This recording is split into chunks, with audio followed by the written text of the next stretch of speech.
The May 8th meeting, under resolution 2017-07, everybody was here, but you have a vote of 4-0. So that's either 4-1 or 5-0. If it's 4-1, has to make a correction. Because that one is the censure one, am I correct? Yeah. So therefore you can't participate in it. Since it's not you. When you read the ordinance, it says a majority, supermajority vote of the remaining council people.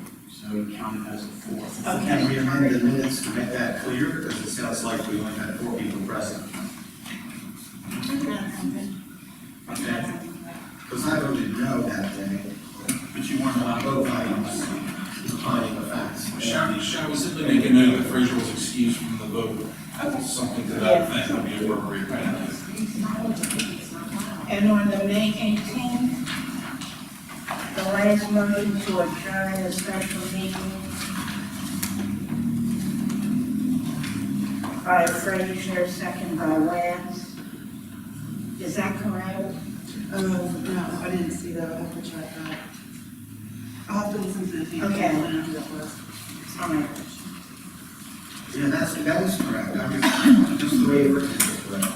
So you made the motion, but then you opposed it. I voted against it. I'm sure there's going to be a lot of, Okay, I'm just checking. there's going to be a lot of discussion about it, and I was sick of listening to it. So this is right the way it is. Don't you remember that? No, I'm just wondering, you made the motion and then you opposed. I don't feel as long as it closed. Okay, We're going to listen to it again, I don't recall that. okay. It was the motion to adjourn, we're talking It was the motion to adjourn. Okay.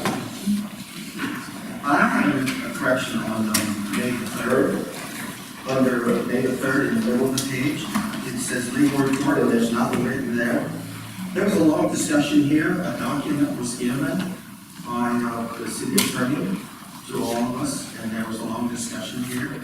about that document doesn't appear there. I thought that was important. There was colloquies, discussion there, but under new report, there's nothing written there. So I'd like to change it so it says May the 3rd, the document was given to us by the city attorney and discussed.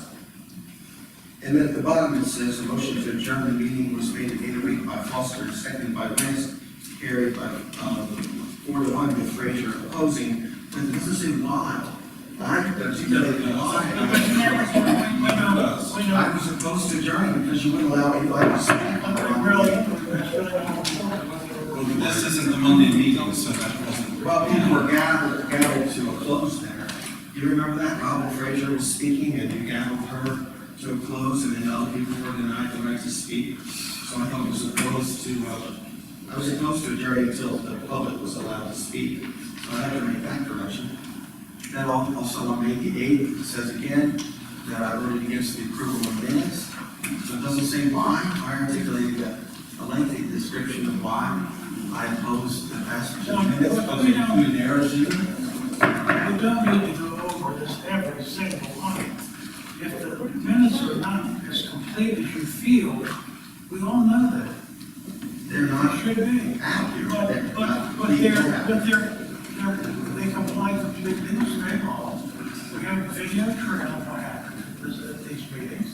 So there doesn't have to be the detail that you ask for. Okay, and the second page of those minutes, it says, by saw and hold approval, Bramer made a motion to rebid, but no second, so the motion died. The reason I made a motion to rebid is because we only had one bid presented to us on Bias Hall. We had a long discussion about why we should have more than one bid on this. It's not necessary to explain that. It is important that, that the discussions are clear. Let me just read Well, you. if I'm not mistaken, that had already been put out for a rebid, is that correct? Yeah. That was the second. That was the second one that came back. And Councilman, the reason why we adopted the version of the minutes that we do have now, the format that we have now, is that previously we had very detailed, very wordy minutes, and they were getting to be multiple pages long. The problem was that even when it was, to that length, you couldn't agree on anything. And so we decided to go with the most condensed version that we could, and meet state standards that we would have accurate minutes. Well, the corrections that I made were reasonable at that time. The charter says in section F of 603, it says, arranging and the taking of minutes at all city council meetings is, and keep a full and accurate account of the city council, and that's under duties of the city manager. Under duties of city manager, it says the city manager shall arrange for the taking of minutes for all city council meetings and keep a full and accurate account of the proceedings of the city council. So the earlier censure of me saying I was picking on Clara is not accurate here. I wasn't picking on Clara. I was trying to do what it says there. Keep a full and accurate thing. That's not accurate. That's simply your opinion. And John, we're not going to talk about this anymore. We'll move on. Anyone else have any additions or corrections? Okay, let's move on to comments pertaining to non-agenda items. Now, tonight, we've jumped feet first into the 21st century because we have a title behind us, a digital conflict on the way. And I'll let you know how much time we have left to speak. So, as the timer clicks down from 3 minutes, and your time is up, there will be a trap door behind the podium. Fall down into the basement. But it does make a lot of noise, so we don't want to hear that. Anyone like to begin the public comments pertaining to non-agenda items? Remember to identify yourself. I'll be the first one to try to trap door.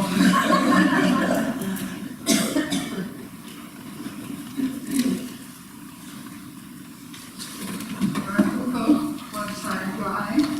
I'm here to tell you that 1,000 flyers were passed out in the elementary elementary school and middle school, about the survey for the splash cover, and I just want to give you a copy so you know what transpired.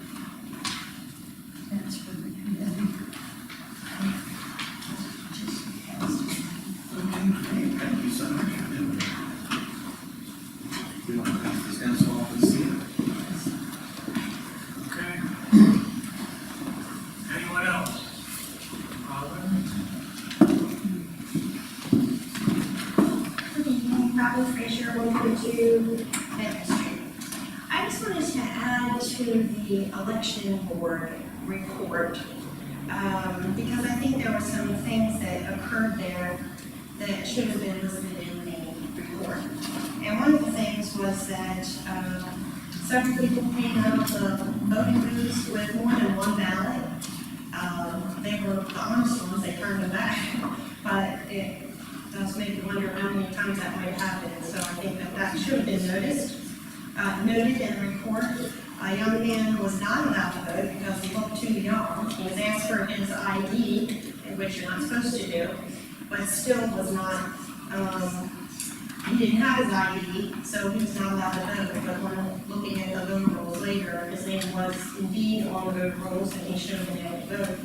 There were several people who changed their addresses. Some of them had just moved in, so maybe that was okay. But a lot of them, their license showed an in-town address and they had a voter card for Carroll County. And if you're registered in Carroll County, then you're also registered in the town.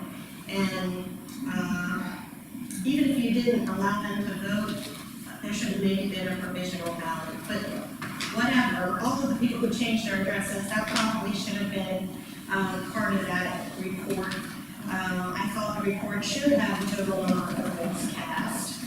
Mrs. Hildebrandt didn't want to answer that question, but it seems to me that would be one of the first things you would have. And I just wanted to say that I was a poll watcher. I sit up against the wall with a chain, like maybe I was in the zoo or something. And of course, your law says I'm not allowed to talk to anyone, so I got cited that all the time. But I think that the rules that the town has imposed for poll watchers totally obliterates what poll watchers are supposed to be for. First of all, as a poll watcher, you should be able to look at the polling book, because one of the things you're watching is to see if the right names to get checked off. Another thing that you're allowed to do is see who has and hasn't voted at a certain time of day, and you can share that information with others. And so we can't, I'm a poll watcher, but I couldn't watch anything. I was allowed to listen, but even then, if somebody did happen to show their ID or their voter card because they thought they were supposed to, the judges would not read that name out loudly, so I couldn't tell who the person was. I asked them if they would please, and they said, we were told you don't have to. So now the poll watcher can't watch and they can't listen. So it makes it almost a waste of time, and maybe that was the purpose. But anyway, I wanted to share with you those few things that probably should be in that report. Thank you, Let Robin. me ask a follow-up question before she leaves the well. I want to. I'm gonna ask a follow-up question. Not yet.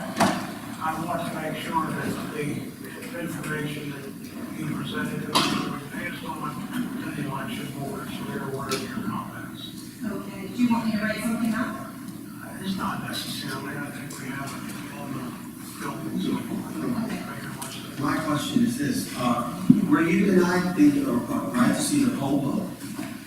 Yeah, as a poll watcher, we had to sit up against the wall where we couldn't see the poll. When 1980, I was involved in the Rayback versus Beverly Environment campaign, and we were able to see the poll book, and as poll watchers. Then we had brothers that run the voter lists and told people to get voter turnout. Was that in the city of Torrington? Rayback, I'm sorry? Was that, you were a poll watcher in the city of Torrington? No, I was a poll watcher at the Kansas School, and I'll tell you how it's supposed to work. The way it works is this, he ran against, Senator Beck ran against, Just, Senator Beck we're ran talking against, about city elections here, not state elections. So it really has been accepted whatsoever. Ran against, Beverly Byron, the husband of Byron had died jockeying on the Seattle Peninsula. And we ran checkers and riders. What we're talking But about. do I have the floor or not? No, let's move on. No, I'm gonna finish my story.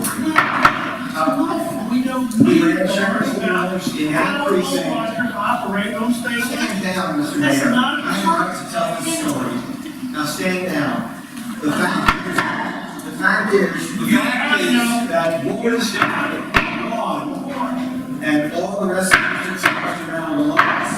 And it was because of our freedom to do poll watchers. That was all before I was treated so rudely by you, Mr. Mayor. When you bring something up to this council, think about it, That's all and to the council. make sure that it is pertinent to what's going on. That's very pertinent.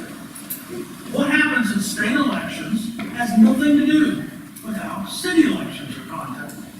Yeah, I just have to know about this and how it works and how it's supposed to work on the state. All right, someone else. Outrageous. Do we need to discuss Robert's Rules of Order with you? I can ask a follow-up question, President Well, and Joe, this is You can't have the floor unless I give it to you.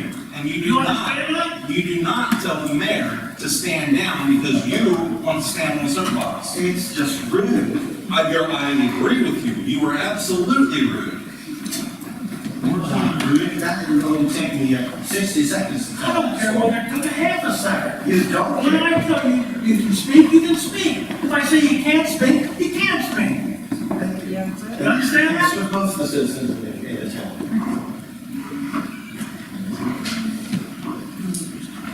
Catherine Donnelly, 9 Portland Street. I'm just gonna do a rewind, and the clock is amazing. It's the Catherine Natalie Club. I was so taken with it, I wasn't gonna make any comments. No, really, it's really very nice. I mean, I could just sit here and watch my whole 3 minutes go on.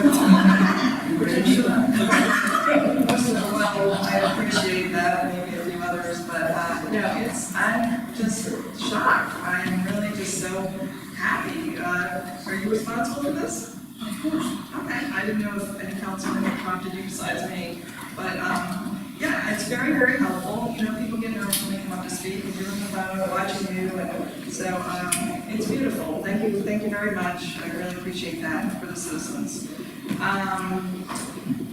The costumes were great, especially Bradley's tin hat. Sorry, I didn't let me take a picture of you, but the costumes were really great. I think it's only for people to know that I believe Councilman Fraser was out of town at the time, so, because there's been discussions about whether he's part of the council or not, so he's part of the council, and I don't think he wasn't participating in that because he was out of town. I also was out of town last month, taking care of my own mother in a nursing home, and Jane was my authorized agent to speak, or she was not allowed to speak. I would have emailed her permission, and I wasn't in a situation to do that. Anyway, all niceties aside, I do appreciate the costumes and the clock. Thank you very much. Regarding the follow-up on the election board report, my main concern is the same as it was during the special election report. I really feel that once again it was placed on city letterhead and without the city council voting to adopt it. And if you're going to appoint a board of elections, they should have their own letterhead. I didn't see anything particularly libelous or slanderous this time around, but if there's a problem with that report, when you put it on the city council letterhead, you're putting your stamp on it, especially if you haven't voted to adopt it. The problem I had with the first report was that, to me, it wasn't properly vetted, and there were real misconceptions in that first report. So even though there weren't as many in the second report, I just think it would be better procedure if the council would vote on whether to adopt that report, if you're going to print it on your letterhead, otherwise it should be on your own board of elections letterhead. I think now now that we know that there's $8.6 million in the surplus fund, there's plenty of money for a splash park. Thank you. All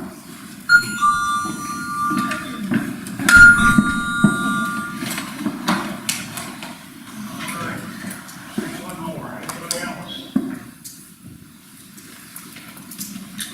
All right, let's move on. I need to ask the council if you want to study conflicts of interest on any of the agenda items for this session. Yes, sir. Yes, sir. All right. I get the pleasure of appointing liaisons of each election cycle. These liaisons serve as the link between our various department heads and the council, and they serve well, and they provide a good service. And I would like to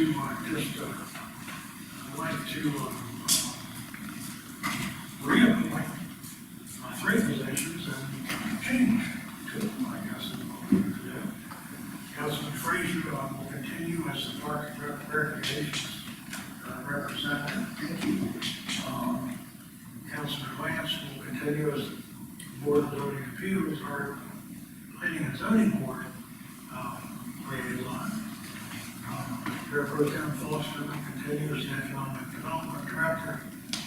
And Joe Giuliani will take on the police liaison duties, and Judy Fuller will assume the role of liaison with the utility department. So I congratulate all of you for your commitment to keep those departments issues in front of council. If anybody has any questions about their duties, just let me know. I'll be happy to.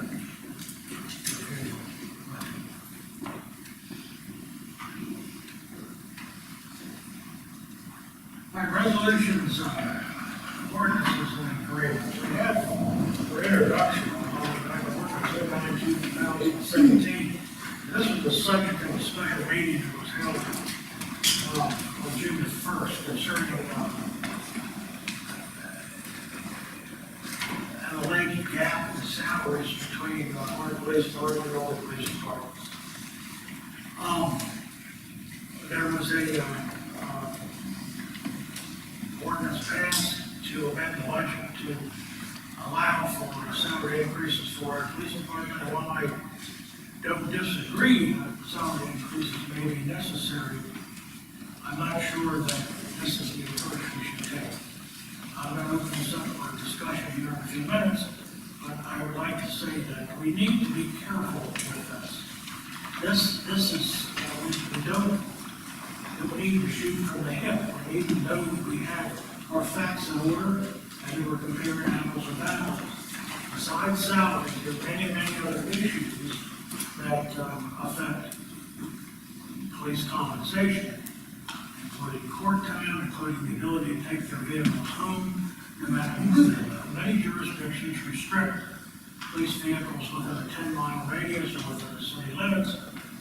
I know the county sheriff's department will not allow sheriff's vehicles to proceed beyond the state line. And all of this is something that is a benefit to our police. In addition, and I'd like the counselor to verify this for me. I know that when I was subject to a company car policy in the secular world, I had to pay for the mileage I used for commuting. It was part of my salary, included on my W-2 form. I got $10.99 every year. And I don't think we're doing that for our police. I don't know whether that's appropriate with the police department or not. We have to investigate that to see if I don't want to be in violation of wage and hour law, is what I'm saying. And I need somebody to clarify that for me. But regardless of what we do with the police salaries, I really think that the bigger impact is that we need to have a thorough and professional analysis of our salary to make sure that we're competitive. I personally feel that we are. We're a city of 6,700 people. I think that, we pay our people very well, the benefits that we offer are outstanding, and I think that whether you're in the police or any other part of the city's employ, you're treated fairly and compensated adequately. But I need to know that for sure. And just simply saying, well, Mount Airy's hiring our officers away because they need experienced officers, well, gee whiz. I guess if I was starting a police department, I'd be hiring experienced officers too. And I pay them for what they need. So, Mount Airy's got 10 policemen with a population of almost twice our size. And we've got 14, but that's not the issue that I'm discussing. What I'm discussing is that if we contribute to, I regret that we would have to contribute to, but, the other 8 experienced officers are coming from other departments. So what's the reaction there? I guess is the sub-note or the underlying note of all this.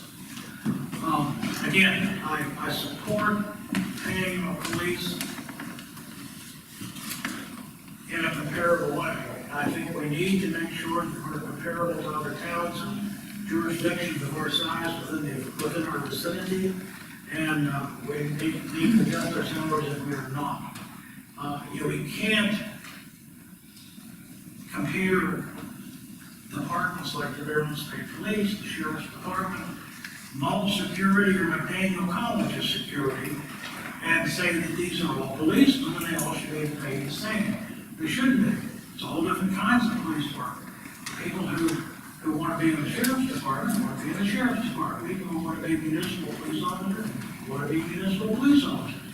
And that's the structure that we should be looking at. That's the salary scales that we should be comparing. What I'm afraid we're getting ready to do is, again, is make a rash judgment, and that could affect us not only in our police department, but throughout our corporate structure, our employee structure, and get it out of balance and out of whack. And I'm concerned about that. So please, when you begin your discussions here, allow prudence to be your guide. That's all I have to say. Okay.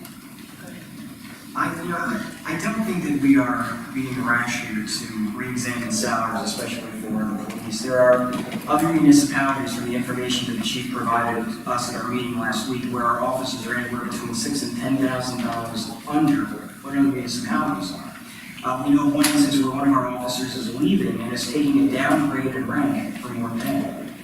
And when we do lose officers to other municipalities, the problem becomes how to attract new officers if we don't have the competitive pay to be able to attract them in the first place. And then in addition to that, if we do hire someone, we do recruit a new officer, there's a period, I think it's about 2 years, where they have training, where they have a year of probation that they all have to go through in order to be out in the streets. And the difficulty is that so we have these guys, we train them for 2 years, and we're paying them the salary we're paying them, but then they can go to another municipality and make $6,000 to $10,000 more than we're paying them here. So the problem isn't just that about the salaries, it's about retaining and training quality officers that we're going to hold on to. I mean, we are the second safest city in the state, and that's not an accident. Well, again, I agree. It's the senior officers that are having the problem. It's not about the recruits. And again, the only thing I'm saying is that the fact that Mount Airy is buying experience at whatever price it takes is something we can't combat, no matter what our salary grade was. It's simply to come in and offer more in order to attract the senior officer. That's all I'm saying. It has nothing to do with anything but we can't start a police department with all rookies. We gotta have experienced people out here. Where are we gonna get them? We gotta take them from somebody. And unfortunately, people are not in the market. So I certainly think the point of the issue yet is not that we are exceeding the salaries that other municipalities are offering, but that we're able to be in a range that's competitive with them. And if they have to hike up their salaries to, another $10,000, $20,000, $30,000 a year, then that's their business. But as the salaries exist across a couple of different municipalities that the chief has provided us information for, if we can get into a range where we can compete with them, we're not gonna have to worry about losing our guys. Because again, it's not just a question of money, but it's a question of having officers who are community oriented. We know the town, we know the people, we know what our culture is like. And it's better to have people who know who we are as a people, rather than having a significant turnover. That was a couple of years ago. 10, 15 years ago, we had a significant number of officers that were being turned over constantly in the department. And the fear is that, we would end up in the same situation again. Well, the fact is, we've not had that issue since we instituted the late officer retirement program, which is a very costly program, but nevertheless, it did what it was promised, that is retain the officer. And I think that's still will carry the day in the file. Mr. Mayor? Mayor, at the special meeting, I made a comment that I think we're going to lose these 2 to 4, whatever it is, officers, regardless of what we do, they're gone. So we're talking about straining the budget to bring these salaries into line by, what is it, 135? To bring these salaries into line, which guarantees nothing.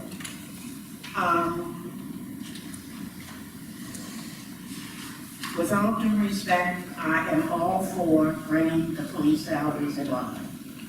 But we can't do it at the expense of ignoring the rest of the employees.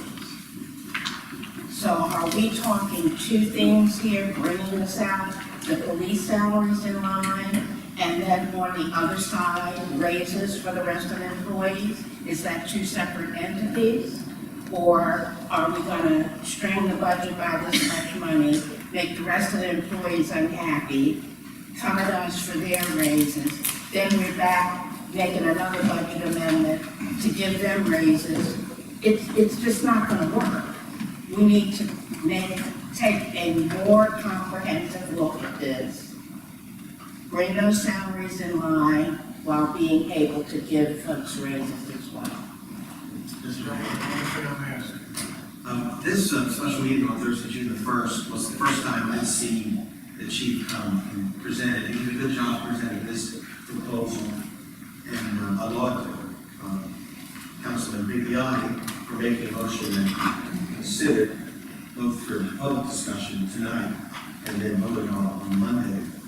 I think that his description of what he needs to shop for officers and to make advancement in the department competitive, as Councilman Bigliotti said, makes perfect sense.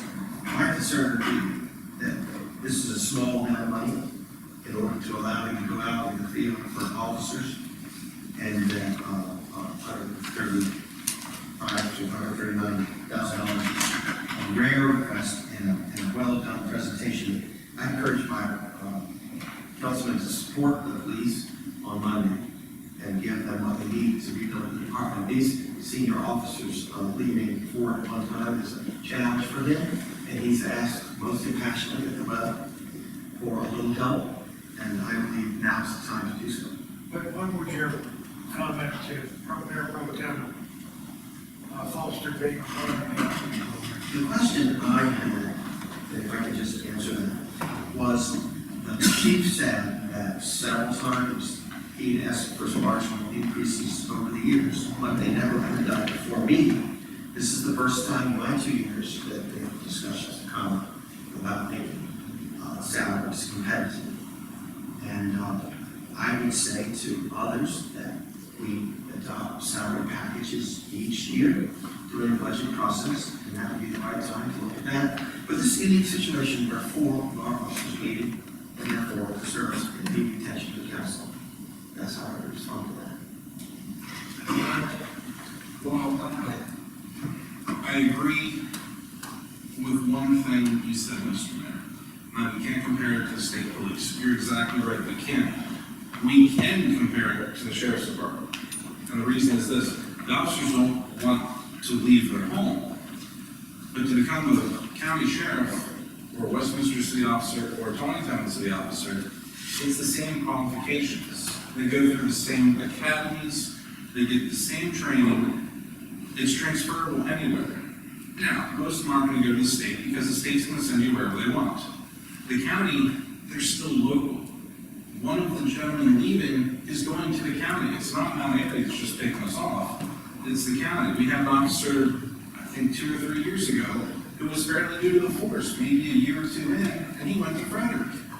It's not just senior officers. It's not just Mount Airy. Everything's in play.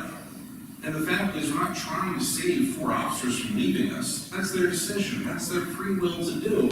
But we need to be able to attract replacements for them. And who's going to want to come to Tawnytown if they're not going to make a decent wage as a police officer, to go out every day and every night to put their lives on the line for almost pennies compared to living 10 miles down the road? I think it's unacceptable. In terms of salaries for the other employees, they do need to be looked at. I think we have people on staff and or council to look at those and make that determination, not based on the employee individually, but based on their job title and description. Any corporation can do that internally. It's not something you need to throw money outside the city to do. Any incorporated entity worth its salt is able to determine how much their employees should make. And then would you amend the budget again for them? I think it should be. Whether we do a flat percent this time, and then take the time to actually predetermine what they should be getting for their job. When was the last time they had an increase? Henry? Not the COLA, but an actual salary increase. I think it's 2 or 3 years. 3 years. Correct. I don't think that's acceptable personally. It needs to be looked at. It's not, it needs to be looked at, is I what I'm agree with you. saying. Right, absolutely it does, and I think we do it internally. Okay, we do it internally, so, we amend the budget for the police now, then we look at that and we amend it again for them? Is that what you're saying? Can I answer? I'm just saying do it all at once. Absolutely, well, we can do it all at once, it all comes out as the same I mean, budget, but don't jump, we don't have to jump and do this right now, is what I'm saying. if we push this back a month, to give us a chance to look at the other budgets, or to look at the other salaries, that can happen. I mean, we're in June, I know the budget takes effect July 1, but Henry, you're shaking your head mysteriously. Yeah, well, I would find it difficult to do all that in 30 years. Wow. Because, one of the things that I recently got, the mayor asked to get, was the NML, salary survey that they provide. It turns out that they're not providing it as it is a service from somebody else that I think would pay $125 or something to that. Some of the problems with that are, a lot of municipalities aren't even participating in that around it. And then there's issues with, finding compatible, jobs. And that's a lot of, I have to tell you, that's gonna take a lot of my time, It does take time. a lot of my time. Can I ask a question, Mr. Gray? Just for my clarification.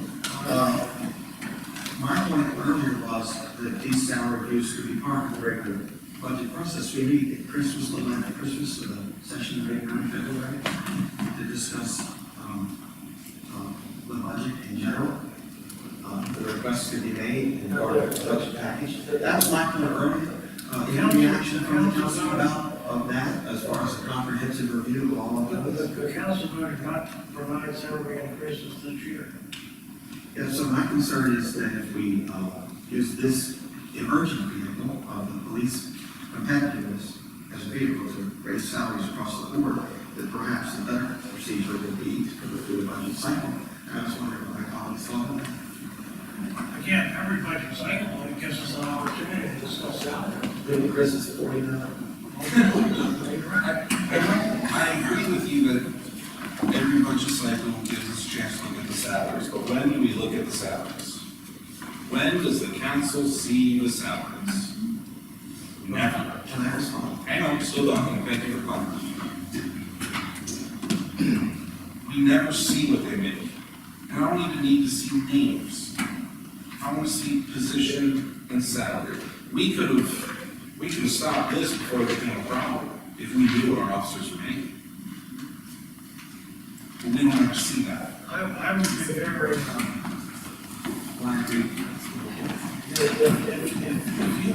if you have the full picture of what an individual makes, that is, what was on his W-2, I agree.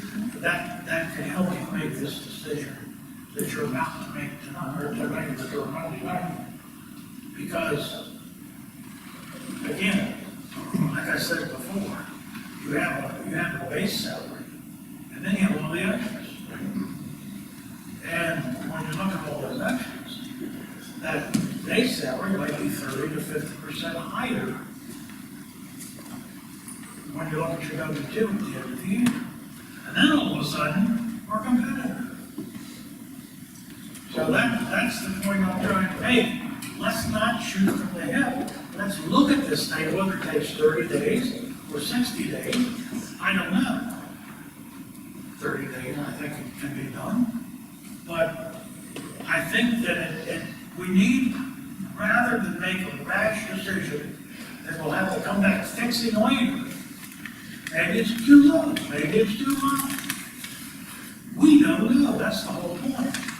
And the only thing I'm trying to say is, we need to do this in a methodical way to make sure that when we say, okay, police department, and okay, the rest of you employees, this is what we're going to do, and this is why we're going to do it. We need to be able to justify it.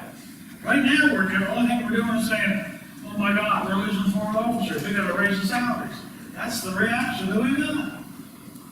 Well, Mr. Mayor, if I may respectfully disagree, I think it's certainly not rash. We have relevant information with salaries from other municipalities.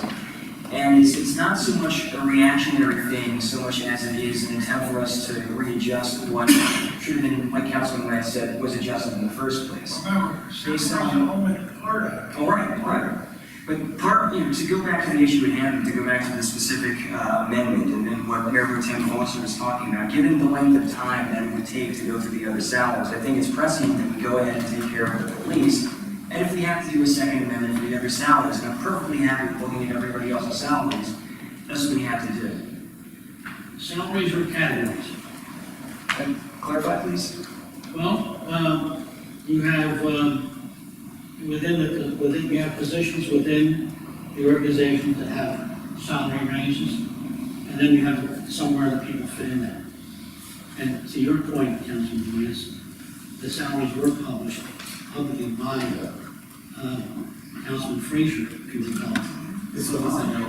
I have. Nothing's changed, nothing has changed, Well, I have this about a year ago. nothing has changed. I'm sure you know what Facebook. Well, the councilman, We'll argue that one later. He did. Names and amounts. Half of those I can point to and say, this person does this job. Those who are, I don't know those that work at the sewer plant personally, because I don't go down there all the time to meet them, or those in the trucks. I really do. I do not know them personally, so I can pick their name out and say, okay, they do this, and they should be doing this. There's more information that we should have to make those decisions. If I may make a counterpoint, and I think it's probably in line with what you're thinking as well, is that we have wastewater treatment operators. Now, their names, they have salaries, but I think what we need to do is take a look at what's comparative to that particular job and see where the people fit. It's up to the And it- department heads to pay the people within their designated range. And that's something we want to avoid at all costs on the council level. We don't want to get into the issue of saying, well, he's too low in the range, or he needs to be making more, he needs to be a step 3. What we need to do is make sure that the ranges are correct, and we give the power to the department heads to place that employee in the range where he's sees fit, or she sees fit. I agree, and that's why I don't need to see names. And, I want to see positions. I agree. Right. Now, what happens every budget cycle is this. The department heads prepare the budget, they have input to the budget. And everybody gets a copy of that, everybody. And that includes whatever salaries and whatever raises they're requesting. Now, when it comes back out of that cycle, it's after the mayor has made his cuts. It's up to you at that point in time to question it if need be. I agree. So this past cycle, there was a 3% increase that was requested. What was given to them, and you voted on it, was nothing. I can see the reason that was is we were in the dark about what they actually did. Same with police. We're not given all the information to make that decision. I may be wrong, I ask other council members to call me out if I am. But when you're told they want 3% more, what do they make? It's like going to the store saying your milk's gonna be 3% So if more. I told you What does what it they mean? made, without knowing the ranges that are paid in it's no good. I'm asking for all of that information. Everything that we need to make an informed decision. Okay. If we look at it and say, That's well, a change in how we do things, I'm sure it is. because We're on a different council. Because now you're taking kind of away from the department heads to evaluate their people. But we have department heads who don't have people. Well, that's So true. then who makes a decision for the department heads? I do. Okay. But we need to make sure that if we're approving the budget, we have every single piece of information we need to comfortably make that decision. Because it's their money to do it. We need to make sure we're giving the best stewards of that money. Our job is to make sure that salary ranges for our employees are comparable with salary ranges in other jurisdictions our size. That's where our responsibility lies. Our responsibility doesn't lie about, well, I think a wastewater treatment plant operator ought to get this, even though the salary rate says that. We're not those experts. If I may, another moment, is kind of speak to the program that the MMO has. And it's rather intensive. And what I mean by intensive is that, you know, in order to use the program, we have to enter information into the city, into the system. And it goes through what they make, what position they're in, where they are in that scale of that, what are their benefits, what are their health benefits, what vacation do they get, or do they have take-home cars? All of those questions are all part of this program. Now, the problem with that is first of all, we have to put all that information. That's a human resource effort, putting all that information to get it from human resources. The second thing that I see with that is that I've looked, because I wanted to take a look at municipalities and within our range.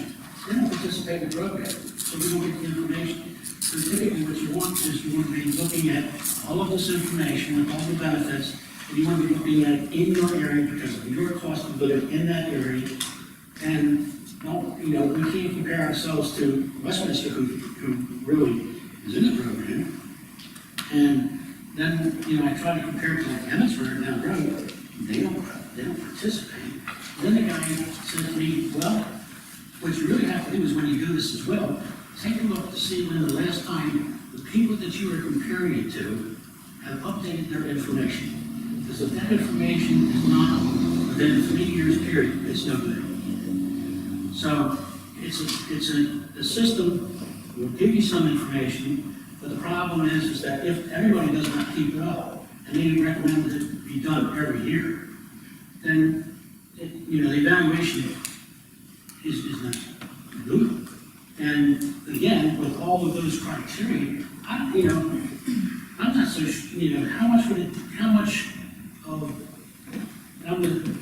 I'm actually going to lean towards what Diane is proposing, that we go get somebody. Because, you know, we go to Davenport for expertise, why wouldn't we do this? I don't have all the time to dedicate to all this. And not in 30 days, maybe not even 6 months. This what you have right before you tonight, took over a year ago.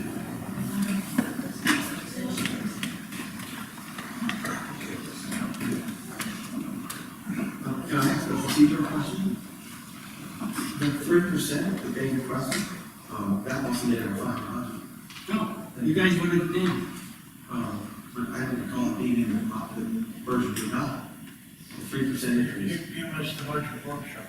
Yeah, did you, when was that eliminated? That's what we talked about the budget workshop. Yeah, when did you eliminate it? Well- The vote that we had, like you said, was for zero. That's right. Yeah. The final budget approval was as presented with no raises. That's what I thought. The discussion occurred in another session that you did not attend. I just wanted to know the procedure of how it got from 3% to. That's why we have a budget workshop. It's not like we're going to put in what we think out. You get there and you put there and I didn't do any comments. all right, who else has something to say? Monday night, we'll have an ordinance to vote on either up or down. If we decide to do that. Again, I just want to say, I am 100% behind our employees, 100% behind the police, department, and I will provide them with an adequate compensation package, no matter what it is. But I want to make sure that when we do, it's correct. That's all. That's the only thing I'm saying. You know, when our police get out on the street and put their lives on the line every day for us, how do you even consider compensation for something like that? We need to make sure that they are fully and completely compensated to the best of our ability for the job that they do. And, you know, we talk about, well, it's the second safest city in the state of Maryland. What a wonderful thing that is. What a great recruitment tool that is. If I were a police department, I'm a policeman, and I'd want to be in the second safest city in the state of Maryland rather than the least safest city in the state of Maryland. And just because I know, I'm just listening to the rest of this, and I don't feel like I have enough knowledge yet either, as far as, you know, comparative salaries and work responsibilities, but the one thing that stands out to me is that when we were discussing putting, you know, all those new houses out there, and we're talking about these townhouses that are supposed to be starter homes, and there was complaints that they weren't fancy enough for what the kind of people we were trying to draw to Tawnytown. If our cops, even if they had a spouse making the exact same amount, they couldn't afford our starter homes. I mean, you know, you want to attract people to Tawnytown, but you're going to tell them, but we're not going to pay our cops. I just, that part kind of sets a tone for me, just from a completely different angle. I don't disagree.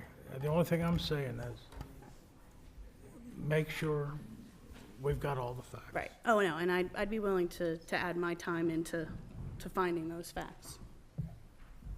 All right, well, let's again, take this up on Monday night, and whatever the council decides, I'm 100% behind, I guess. Can Mrs. Wilson say something? She has her hand up. But we will have some comments at the end of the program, Gail, for that. Water allocation, resolution 2017-08 for June. Does anyone have any comments on the water allocation for June? I guess one quick question, maybe this is, you know, I'm just curious about it. You know, we're down to remaining GP gallons per day of 3,650. That seems a little low. It's not accurate, as we've talked about. Okay. It is the old system. The new system, it has to be zeroed up, and when I mean system, I mean the scheme of which it's allocated.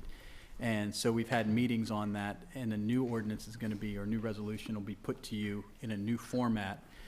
in September. And the reason for the delay is we want to use the consumption numbers for the entire year, which are measured July to June. So we'll have them at the end of the month, be able to work on that and then have something in there. Yeah, when we look at this, it looks like you have 3,000 gallons left to allocate. When you actually see the new numbers, and I'll tell you why they're new in a second, but when you actually see that, we have something like 40,000 plus all the growth that we've already planned for is taken care of. So it is a very positive change. Okay. The reason for it, just, and we're not talking about that, but just so you don't get confused about new numbers, old numbers, is this scheme was adopted under the Water Capacity Management Plan prior to the streetscape project. So you spent millions of dollars improving streetscape. I mean, you see the trees and the sidewalks, but you changed all the water lines and you plugged about 200,000 gallons a day of leakage. Okay, so that's why you have more water now, because you aren't wasting the water by having it leaked. So we're gonna get into that in September, but that's why. Sorry to jump the gun. That's, I mean, just so you, I you're also on it. wondered about Well, it. that's a good point. Well, thank you for I'm the glad brought that up. compliment. Anyone else have any questions on the water allocation? I just wondered also, like Joe did, about whether or not we were using it all up, because the number at the bottom was so small. Okay. I guess Counselor answered the question for you. All right, let's move into the city manager report. Henry, what do you have for us tonight? Well, hooray, hooray. Hooray, hooray. After at least a year's worth of work, you have in front of you the capital improvement program for 25 years. And just to let you, this is really just for you guys to review. It's also got to go to the planning and zoning as well. What I want to just point out to you is how to look through this thing, is on the spreadsheets, you'll notice on the far left, there's a number. And that number correlates to a page in this book. So it gives you a description of the, a more detailed description of the project and some rationale for why we need to do it. So, I'm sure this will be at least a month or so for you guys just to read this. Took me that long, or to do it, just to put it together. I can see now everybody's sitting on the beach reading this summer. This is beach reading. And there's, there's I mean, if you go to just maybe just to talk about it a little bit. What color? There, No Nora Roberts. this, if you go to the one page, there's a summary page at the beginning of here. Okay? And it tells you how much money in capital improvements that is needed by category. Water and sewer category is it's over $10 million. And most of that is in the water. The sewer is probably, we're at least have the least projects in there. And then if you look at the rest of it, which is the general fund, you've got $57,410,035 of capital improvement, which this whole capital improvement program is $67,855.727 or $27. So it, 67 million. Now, is that $67 million? 67,855,727. That's 67,000. no, 67 million. I said 1,000. I was off. But there's I think there's a total of like 70 some odd projects in here. Some of them, I have to say, they probably, when we look at them, we have to discuss whether we really want to do them or not. Some of them we have to do. But what I am going to do at this particular time is, after you finish digesting all of this, what I'm going to ask you to do is to cut this back from a 25-year plan to something a little bit more manageable as a 6-year plan. This could be the long-range planning. Maybe it should parallel our comprehensive plan. Well, it has to. That's why it goes to the planning zone. But what they do is they evaluate this to make sure that it's, meets the comprehensive. And, so, like I said, I'm trying to look real quick for the number of projects, but I think if you go to the back of the page, I think it's, the last one is, there's 76 projects in here. Some of them are recurring projects. And what I mean by recurring is, like we had to change out the carbon in one of our wells. That occurs again in the future at some other point which adds to this. But I think it's a little bit more manageable from a standpoint of planning that we do it in a 6-year group. So, what happens is that 6 years keeps moving until we get finished with this. And I'm not gonna be here for that 25th year, so somebody's gonna have to, remember this. I question your loyalty to the city when you say that. Henry, I'll you be here, said, Brad. I know you will.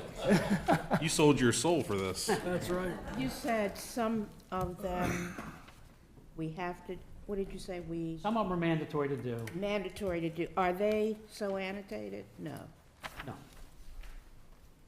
Okay, Well, they are in the sense that, there's one, it's the demolition of the old wastewater treatment plant. That's it's been sitting there for 20 years now.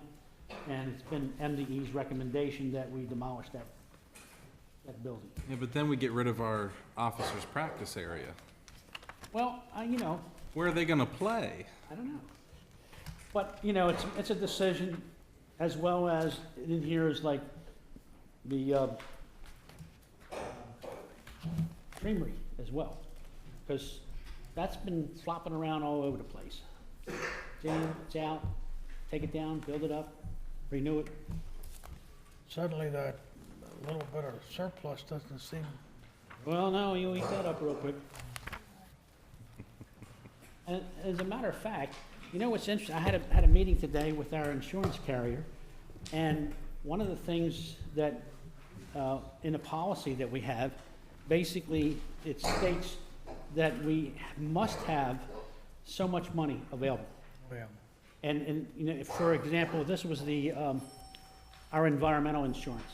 And the environmental insurance has a deductible, and the deductible is $25,000. So we're responsible for the first $25,000. So, and we have to have that money sitting, waiting, as a, part of our fund balance. So now we started eating away at the fund balance, and it's goes away. okay. Because a good portion of these projects are out of fund balance. They're out of, the city's gonna pay for these things. Demolition of the wastewater Well, treatment. you have to assume that, don't you? I mean, Yes. you can't plan for grants No. or Well, you're right, subsidies. and that's why when you put it in a 6-year program, you can start looking at those things and say, is it possible that we could get a grant for this particular thing? And start doing the research and finding out for that. So right now, for the better part of it, it's 3 different categories. Some of it's like a wish list. We hope we can get a grant for it, and maybe we won't. Out of curiosity, if we have a wish list, can we propose that to you? Out of curiosity? Just a thought? Council can propose anything they want. Well, I would think the same thing, I'm just asking. Well, you can certainly have a wish list. Okay. Everybody has a wish list. That's right. Henry, could I ask? tell you not to wish. Henry, could I ask, and maybe I just missed it, the different color-coded tabs? What are Okay. they? All right, the different color-coded tabs takes you from the programs to the programs. If you take a look at your spreadsheets, the first one is the water projects. Okay, you go to the first tab, and there's all the water projects. And you go to the next spreadsheet, and it just follows the tabs right along. Okay, thank you. But like I said, the other thing is on the far left, it says page number, and that corresponds to pages in here. Oh, okay. Well, thank you very much. You're welcome. So, This was a lot not of putting a work. rush on you, but do you think you could have this reviewed by Monday? No. 30 days. 30 days. I'm gonna bet that's gonna take longer than 30. But I, you know, on that note, one of the things I really do think we should have is a meeting with, quote, the department heads that put this together.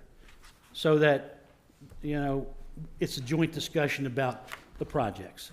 Because there's questions that you're gonna ask, quite frankly, I'm not gonna be really able to answer.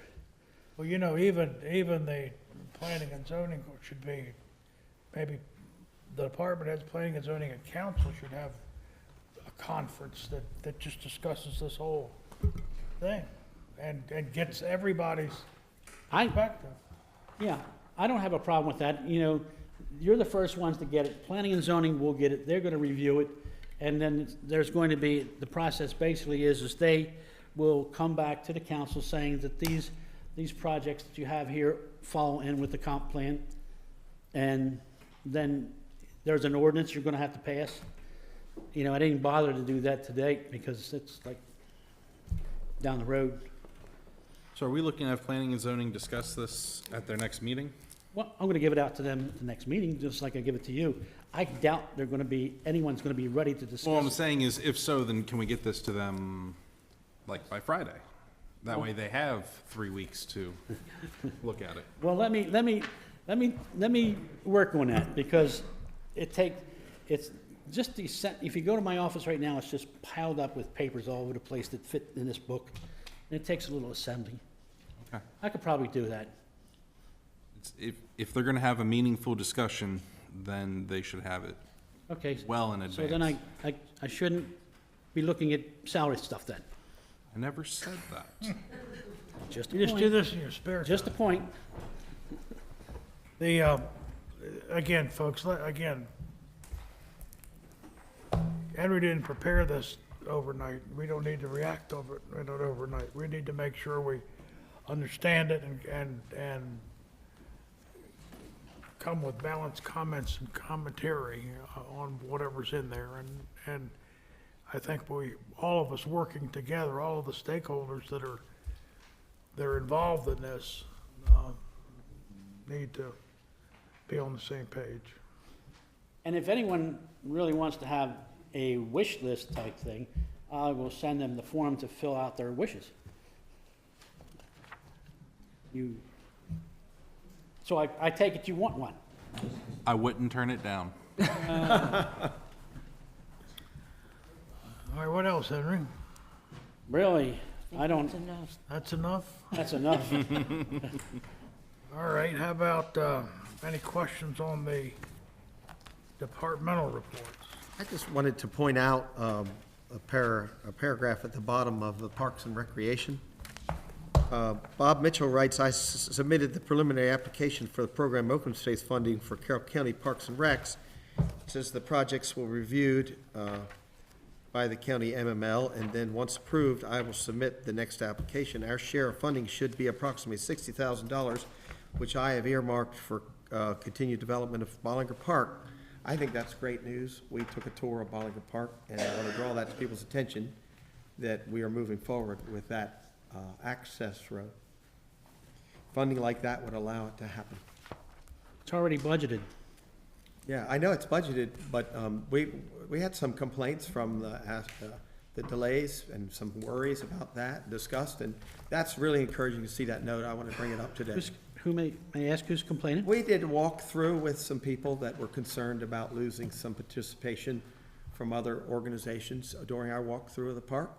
And this is really encouraging information. It's on the second page, and I just wanted to bring it up to say that's great news to see that funding might come from open space. Well, we already have the funds set aside for it, so it would be a double benefit. We could do twice as much, That's right. I think there's 50,000. 50,000, and then there's 60, so that's over 100,000. There was some brainstorming about site preparation for the observatory and access road And ideas. that's a whole nother project. Yeah. Yep. All right. And Let's mind move- you, that's not in this program because it's already been funded. Okay. legal report. Okay, Mayor and Council, we're back to our issue with Creekside. So, Creekside, I'm going to give you the background so that we're clear. The end here, we'll start with the end in mind. We need guidance on which way to proceed with Creekside's letter of credit. Okay, so as you recall, and it's been several months that I briefed you on this, and the actions that they haven't taken have been even longer than that, like years, but there were a laundry list of items that we had forwarded to them that needed to be done. Landscaping, the sidewalk on Maryland Route 140, you know where that is, the brake iron sidewalk, the relocation or acquisition of the easement for the transformer on the pump station, and then the paperwork that dealt with easements, and that's good enough for it. I mean, it's more complicated than just the street easement, but it's paperwork with easements. Those were the things. And those have been the things that we've been talking to you about. And you remember when I brought it to your attention before, they said they'd like a reduction of their letter of credit. And we normally reduce the letter of credit when each category gets completed, we can reduce the letter of credit to a maintenance amount. So there's some argument of whether some categories would be completed. Obviously, if the transformer to the pump station isn't on our property, then sewer isn't completed. But for the most part, we're holding $3.2 million in a letter of credit. These are rough numbers, $3.2 million. And they're requesting a release that would allow, the release would be $2.7 million and leaving us holding about $430,000. So that's the request. They haven't put it like in writing with a letter to you, but they've given us the spreadsheet saying we'd like a reduction in our letter of credit. And I've never really given you the numbers before because they weren't really relevant to the conversation because they had so many things outstanding. Except they still have the same things outstanding, okay? They have done the landscaping, okay? So the landscaping issue has been taken care of. They completed that. Now, I'm going to be very impartial here. They completed that, but it's also that one is inspected and controlled by the county. We just happen to be holding the money. So they had to do it because the county was inspecting that, and they took care of that. The Route 140 sidewalk is continuously a problem. You know the saga that we've dealt with. You still don't see a sidewalk out here, right? Okay. They submitted the plans several months when I told you that. Those plans talked about the sidewalk, and I'm going to give you the technical details so that you don't have to ask. Is the holdup at this point in time is that sidewalk, in order to build it, needs to have temporary grading on the private properties, okay? Or there needs to be a retaining wall. Okay, so if you go out there, you can see the properties higher. So either the property owners have to agree to feather the land back and have a grading easement that allows that, or they have to build a retaining wall so that you're going to walk by it, kind of like across the street, the dentist office, okay? And there's two property owners, private property. One property owner is completely agreeable to doing that, and the second property owner, I'm not going to say they're not agreeable, but they haven't agreed. Because that property owner would like the piece of land that, near where the storage sheds are, okay, that piece of land where the sidewalk goes back, where the sign is on. Right, that piece of land is owned by Creekside. It was supposed to be given to Creekside's homeowners association. The homeowners association supposedly doesn't want it. The city wanted the easement so that you can continue the sidewalk, but we don't want it because there's no need. You're never going to have a road connecting through there. So the property owner adjacent wants it. That's the same one they need the easement for. So there might be some horse trading going on. So follow me so far, but the simple takeaway is there's no sidewalk out here yet, and the plans can't be finalized because they can't determine the grading easements, okay? The Brake Iron Street sidewalk, so in the back, plans were supposed to be delivered to the city. This email was dated June 1st, and they were supposed to be brought that week, so, oh, no, it's follow-up by June 1st. It was supposed to be done 3 weeks ago. Plans were supposed to be in, and we haven't gotten those plans yet. Okay, so we can't even review the brake iron sidewalk. And the last thing that I told you was that the pump station transformer relocation was going to be acquired through an easement. And then they said, we're not going to be able to get the easement because they've been trying to get it from another property owner for 2 years or so. So they're going to relocate it back to the property that is supposed to be ours eventually. Now they've changed directions again, said they'd like to try a little bit longer to try to get the easements. So that's the long and short of it. They have given us a schedule. The schedule is kind of complex to read, but they said they'd be done by the end of fall 2017 this year. And it had obviously milestones that they needed to meet, and this already has slipped. So that's where we are with them. They did the landscaping. They're trying on some of the others. Question. Since this has been going on so long, since Creekside is built out, isn't a letter of credit for if they don't do the work, we do it for them and just draw on the letter Take of it out. credit? Right. Yes, however, if you'll indulge me, the complexities of that. I'll call it simple to get the letter of credit. There's no problem in getting the money. The problem is we don't want to do that project, because then we would be the ones that have to deal with the property owners, and we would be the ones that have to get the grading easement and hire the contractors and make sure it's put in right. We would have the money to do it. That's not an issue, but it's the administrative oversight that we're basically doing the part of the project that they didn't want to do. They waited till the end, and they didn't want to do it. I mean, I'm not saying that. I'm saying hypothetically, they wouldn't want to do it.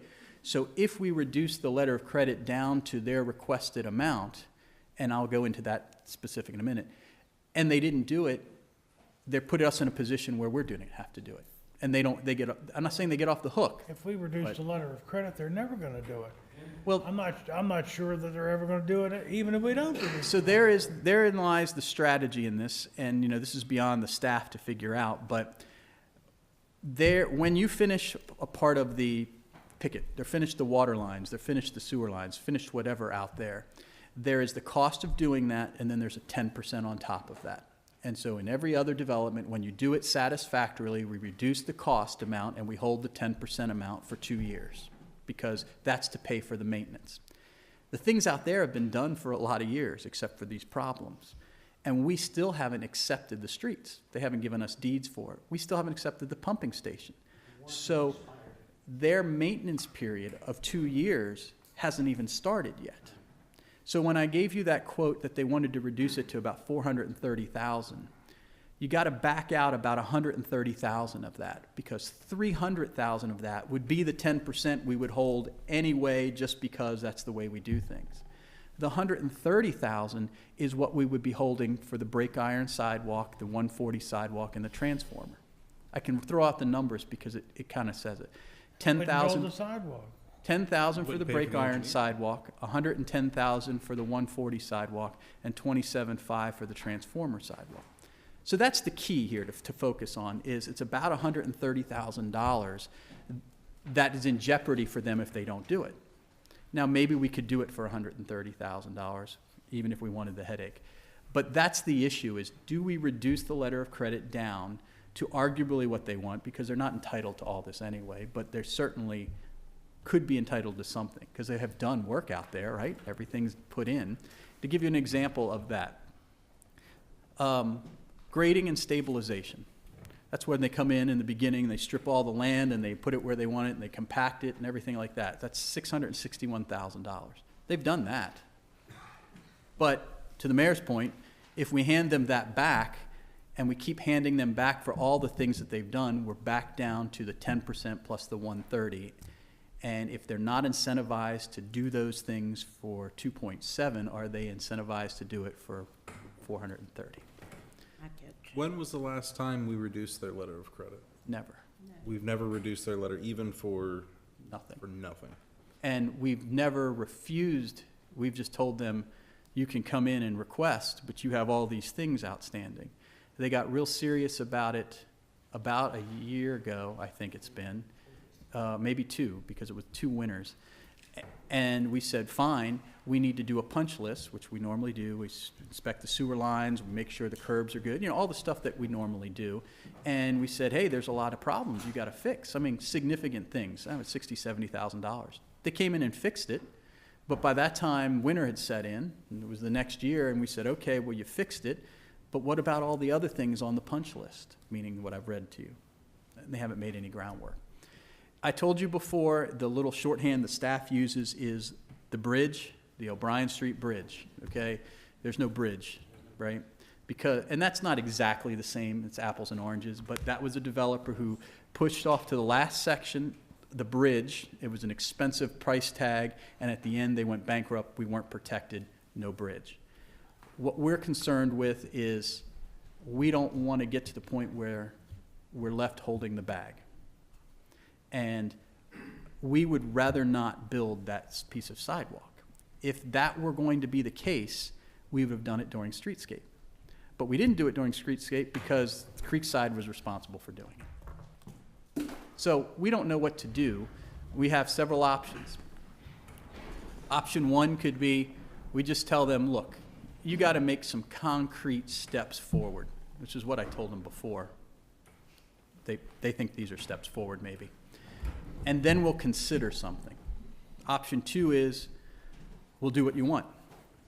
Option three is, maybe we could find some things in here to reduce, to like as a show of good faith, that we're not going to go down to 430,000, and we're at 3.2 million, but if we dropped $1 million off of it, we're still pretty much safe, you know. Or we could do some kind of combination of that. But I'm kind of at a loss because I know they want this done just as bad as we want those things done. So Reducing it by $1 million's not unreasonable, but they have to do the sidewalk. There needs to be, I don't know what this, I mean, obviously they've verbally said, we're gonna do the sidewalk, but of course there's issues. Now, out of curiosity, they found room for all the trees that they didn't have room for? yeah, I don't know the details, but Jim Weeprick worked it out with them. Okay. And of course, the county They were okay with it. oversees that. Make sure that they are healthy and they're gonna grow. I mean, they did get the inspection from the county. So the trees weren't planted according to the very original plan. Right. There was a revised plan that might be more formal than it sounds, but or less formal, but they did it to whatever the revised agreement was. Okay. So no, that was the last thing they were, That's the most concrete thing that they've done. right. But they were upset about that because they couldn't find room for all the trees and, And we helped them out. I mean, they ended up putting them on our property. right. So I don't know, I mean, to be frank with you, hardball hasn't even worked. Right. Because hardball, I mean, we're making them carry a $3.2 million letter of credit. That's an incredibly amount of money. It's not a bond, it's a letter of credit. So they are carrying that amount of cash at a bank somewhere, plus the 10% and the fees to ensure that this is happening. So it's very expensive to them. I mean, they're a huge company, right? It's Lennar Homes, which is a national company, but that hasn't gotten us our sidewalk. So I don't know what to do. Is there a way, like you were mentioning, to do a partial reduction as a show of faith based on the work that they've done, but then be, I don't know, you said we already played hardball with them, that we haven't been, that we have been strict with them about expecting concrete results. So if there was a way to partially reduce the letter, but then, That was a great pun. I loved it. Right. I'm glad someone picked it. See, But I get what you're saying, and like we would, if you gave us the directive to do something like that, we Right. would have to figure out how to rationally relate it to the numbers. Like, we just can't say, okay, it's $1 million. Right. Because there would have to be a reason, what added up to $1 million to get us to that. We could do that. But the normal If you threat. did that, you'd set a precedent for the rest of Well, it. that's the point. The normal thing is, we'd go through and say, well, you did your driveway aprons, so we'll give you that. Well, if we use that as the rationale, they did everything except those 5 items. The normal threat that is made is, we are gonna call the letter of credit. Okay? Nobody likes that. Now, remember what I told you. If we call the letter of credit and they don't do anything and we take the money, we gotta do the project. And we don't make money on this. We do the project and those 3 items, okay? So there's not like, well, we have extra millions of dollars. We get that. They don't like it because it affects their credit, obviously. I mean, they're a publicly held company. It's a big deal for them. So we would be saying, and there's a procedure to that. You have to give them so many days' notice, and it's a process. That once you start, you can't unwind, right? Unless, so it doesn't, what I guess I'm saying is simply, if you threaten to Can't do it, bluff. well, yeah, if you threaten to do it and they don't go through it, and then you call the letter and you start the process with the bank to call the letter of credit, then you can't go, oh, these guys are great and they're doing the work, so we won't. You know, it's in the swimming pool or out of the swimming pool. You know, you're wet or you're not wet. That's the deal. And we really do not have the appetite to solve their hard problems. And that's what this is, okay? We have our own problems, and we got to go to property owners where we don't own easements and do that. And that's a difficult task to deal with. Here's one where we're not involved, and we could be potentially in the middle again. Well, we're really none the worse for wear. I mean, the project's there, people are living there, they seem to be happy. And, I guess generally I haven't checked with all of them, but, why don't we just say, do what you're told us you're gonna do, then we'll release the letter of credit. That's That's what we've been what, doing. well, That's what we've been doing. and we So- can, And so it takes another 6 months, right. 6 We can years. continue to do that. 6 years. The staff did not feel comfortable, because we're negotiating with these people every couple weeks, in saying that we won't present your request to you guys. That's what this is their request. You know, our line was, I can't believe you want us to present this request to them when you haven't done anything out here. And then they're like, well, we planted the trees.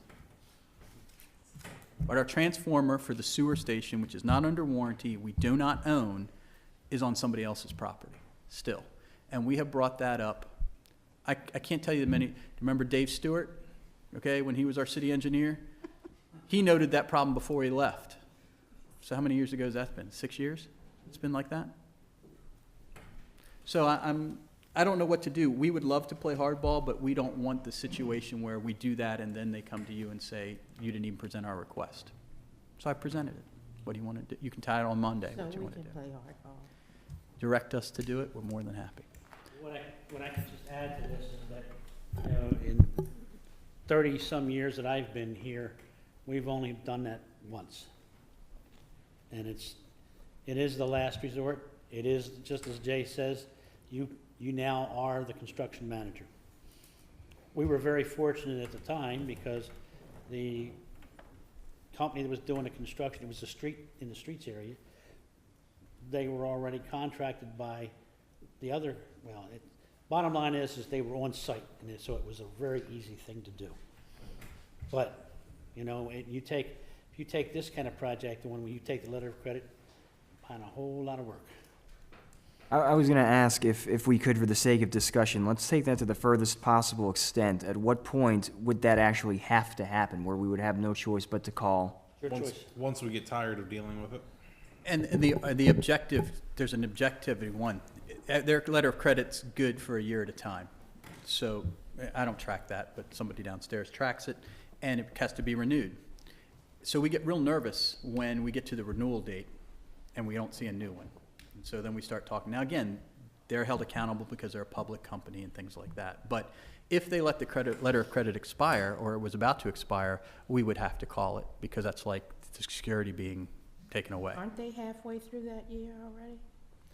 Bobby Joe tracks it pretty straightforward. I mean, Seems like they're halfway through it. and they've been renewing this without, I mean, I don't even get involved. It just happens. They just renew it, so. So if they let it expire, what's the game plan then? We have a grace period where we would call the letter of credit. There's no choice at that point. Right. I just want to make sure we don't have to anticipate that they're going to let it expire. We can, That's what I'm thinking. Do you think they'll let it expire? I can't imagine they would. But when you asked for when would we have to do it, it would be when we get tired of dealing with it, or when when the security is going to slip away. And then you are dealing with the O'Brien Street situation. Okay? It's unlikely that they're going to go bankrupt again. That's not an issue, but stranger things have happened. So on Monday, you need to tell us what to do, how aggressive to be, you know, that type of thing.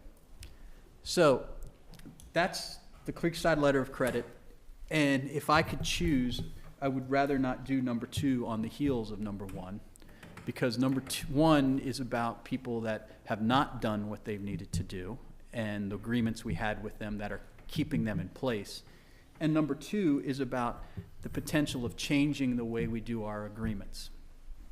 And you're going to say, well, our agreements are working to keep Creekside in line.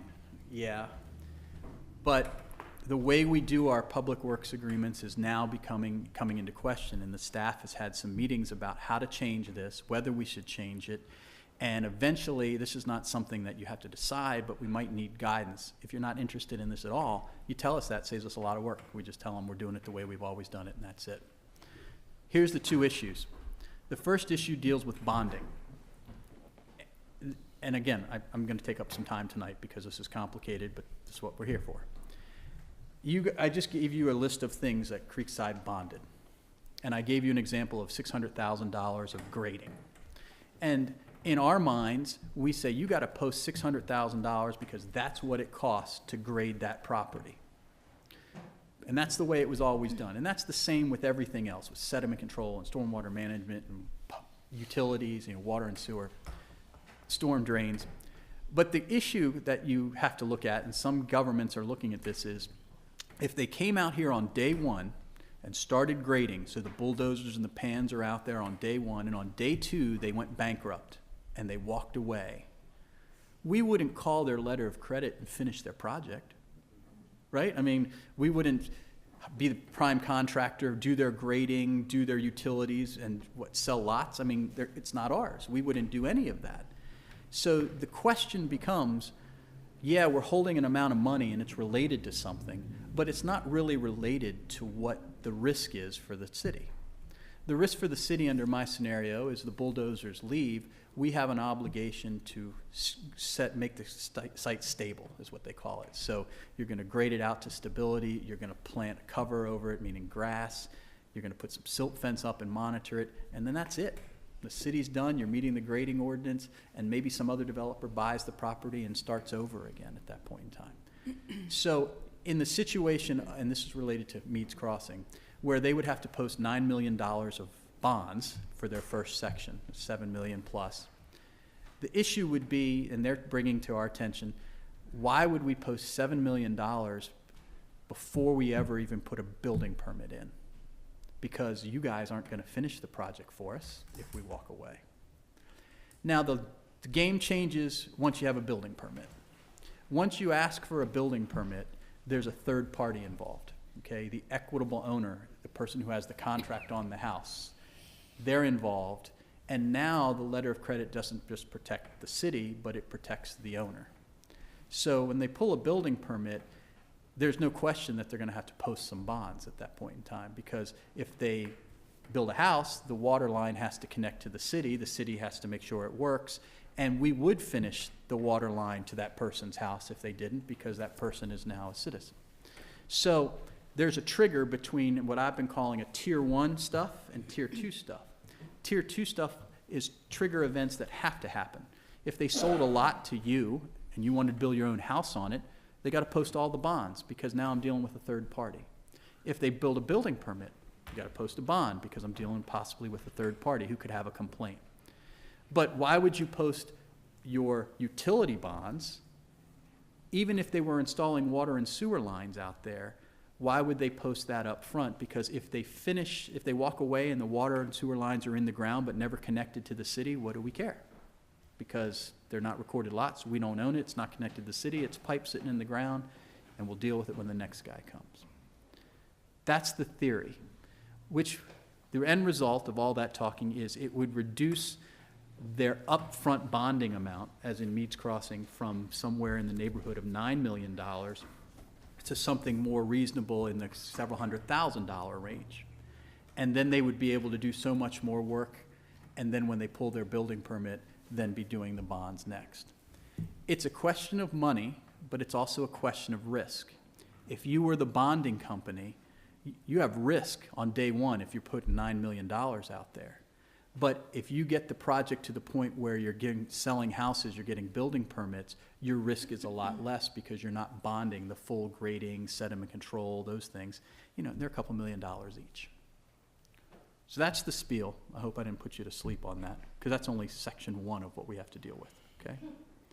So we need to figure out, is it easier just to say, hey, we're doing it the way we always do it, or are we going to come up with a new method? And the staff is trying to figure that out and grapple with it right now, because we know what we're comfortable with, just like everybody else. The old shoe fits the best, but it might be an old shoe and a new shoe might work better. and after you break it in, might do better. So, What is customary? well, we do it this way, and most of the Carroll County towns do it this way. The more progressive areas, like the counties, the bigger counties, like Baltimore County and those, Anne Arundel County, they do it in a more, the alternative that I'm suggesting. Segmented out. Segmented, because in their mind, again, we're dealing with, doesn't matter what kind of development we're dealing with, okay? Any type of development in their mind is a good thing if it's been approved, which all this development would be. So you're trying to encourage the economic development by not putting a huge burden on the business owner, the developer, to come up with so much security. Because you have to remember, $9 million of security is not the money he uses to build the thing. That's just security to sit in the bank. He still needs to borrow what's in effect, if he's a letter of credit, $18 million to do the thing, which is crushing to get some projects off the ground. So that's issue one, okay? We're gonna go away from that to the back end, issue two, because we have a problem with this too. When do we reduce the surety? No matter what it is, when do we reduce it? The way we do it now, like the Creekside, is you come in and you tell us when you're done, and then we'll start reducing it. Our public works agreements don't say that. That's just the way we do it. That's not what they say we do. Creekside, everybody gets it. They're all finished. 66 houses are out there. We're done. Now we're going to talk about that. But in a housing development that has 400, it's unrealistic to think that they're going to wait till the 400 houses built, and then they're going to start talking about the reduction of surety for the first shovel they put in the ground 10 years ago. I mean, it's just not done that way. So what we're talking about now is, when do we take over the infrastructure? And take over, I don't mean we operate it. I mean is, when do we say it's successfully installed, we've inspected it, because everything's getting inspected, so that's not even an issue. It's successfully installed, it's inspected, and you've met your obligations. So if it costs you $100,000 to put it in, you don't need $100,000 anymore, because we said you put it in right. You need $10,000, which is our minimum hold, $10,000 maintenance bond. And we're gonna hold that for 2 years. And if there's anything goes wrong with it in that 2-year period, you have to fix it. That's what we do, but we don't start the acceptance process at any defined time. It's just whenever, okay? And that's the problem, is a developer wants to know, what's my target? 80% of the houses, 100% of the houses. When the street's top-coated after a winter, what is my target to start the maintenance period? Or you're on the hook like Creekside, which is poorly done, is they've not even to the maintenance period, and that development's been there for 6 years. Did we do Meadowbrook differently? Because I feel like we did a fractional reduction in their letter of credit fairly recently. We can do fractional reductions, Right, but that still doesn't start the maintenance period. right, I understand. And that's what, and this is to Meadowbrook as well. Meadowbrook brought it to us initially saying, what more do I have to do? My sewer and water's in, it's inspected, you reduced it and said it was good. How come my period of time doesn't start now? When would my period of time start? And remember, Meadowbrook was 4A and 4B. They're selling houses in 4A, they're selling houses in 4B, and you certainly can't say every house in 4A has to be done. I mean, if you went out there, you couldn't tell me which ones are which. So the question is, what's the threshold? Our Public Works Department has been consulted on this, and obviously, the longer that we don't have to maintain it or deal with it, the better. And there's also some safeguards we can build in that says, we're going to inspect it, and if there's any damage, because you're going to have construction equipment going over the things, or you're going to have, like, they knock off the riser pipes, those green pipes you see, they knock them over and they end up in the sewer line and get brought down to the sewer. That's happened in Carol Vista when they were constructing. So, my long-winded thing, we need to figure that out, because the way we've done it's not going to work for a big development like Meads Crossing. They can't wait until 400 homes are sold to start talking about reductions and maintenance periods. It's not feasible. And again, I would just say what's customary, what other people do. I mean, certainly, we might not have had a project of that size, but there's a lot of folks that have. I mean, maybe that's the advice we need to seek. And And they, we've looked that out. I mean, what everybody does, mostly, if they're big projects, is when I mean a section, I don't mean a section as in approved section. I don't mean block, but I'll use that. If this block is done, and the water lines are in that block, and everything is good in that block, and the roads are surface coated in that block, then that block can be accepted. And then you go to the next one. But it's not block by block, really, because it's a little more unwieldy. But that's what most places do, and that's why these developers are coming in saying, you guys don't even do what you say you're gonna do, and you don't do what everybody else does. You got like 3 different things going on. In my opinion, like, the water is the easiest of all. You got a house, you turn a house, and you got water. That means it's connected to the system. And the thing that's at risk, though, is after it's installed, we have to have some assurity that if they do damage to it, then they are responsible for that. So they can be accepted, but then, because of whatever, like we talked about, stuff getting into the sewer drain, stuff getting into the storm drain, they, downstream where they've been accepted, they have to have the responsibility of cleaning that stuff up. And that's where they have. I mean, we can do whatever you want. I mean, I can make it happen so that we can be more avant-garde and be more friendly to make this happen. Because the practical reality is, we have, like, Creekside is the anomaly. That's why I hated talking about them in the same breath. In the fact that they finished everything, they haven't done some stuff, and now they want their money back. And they're done.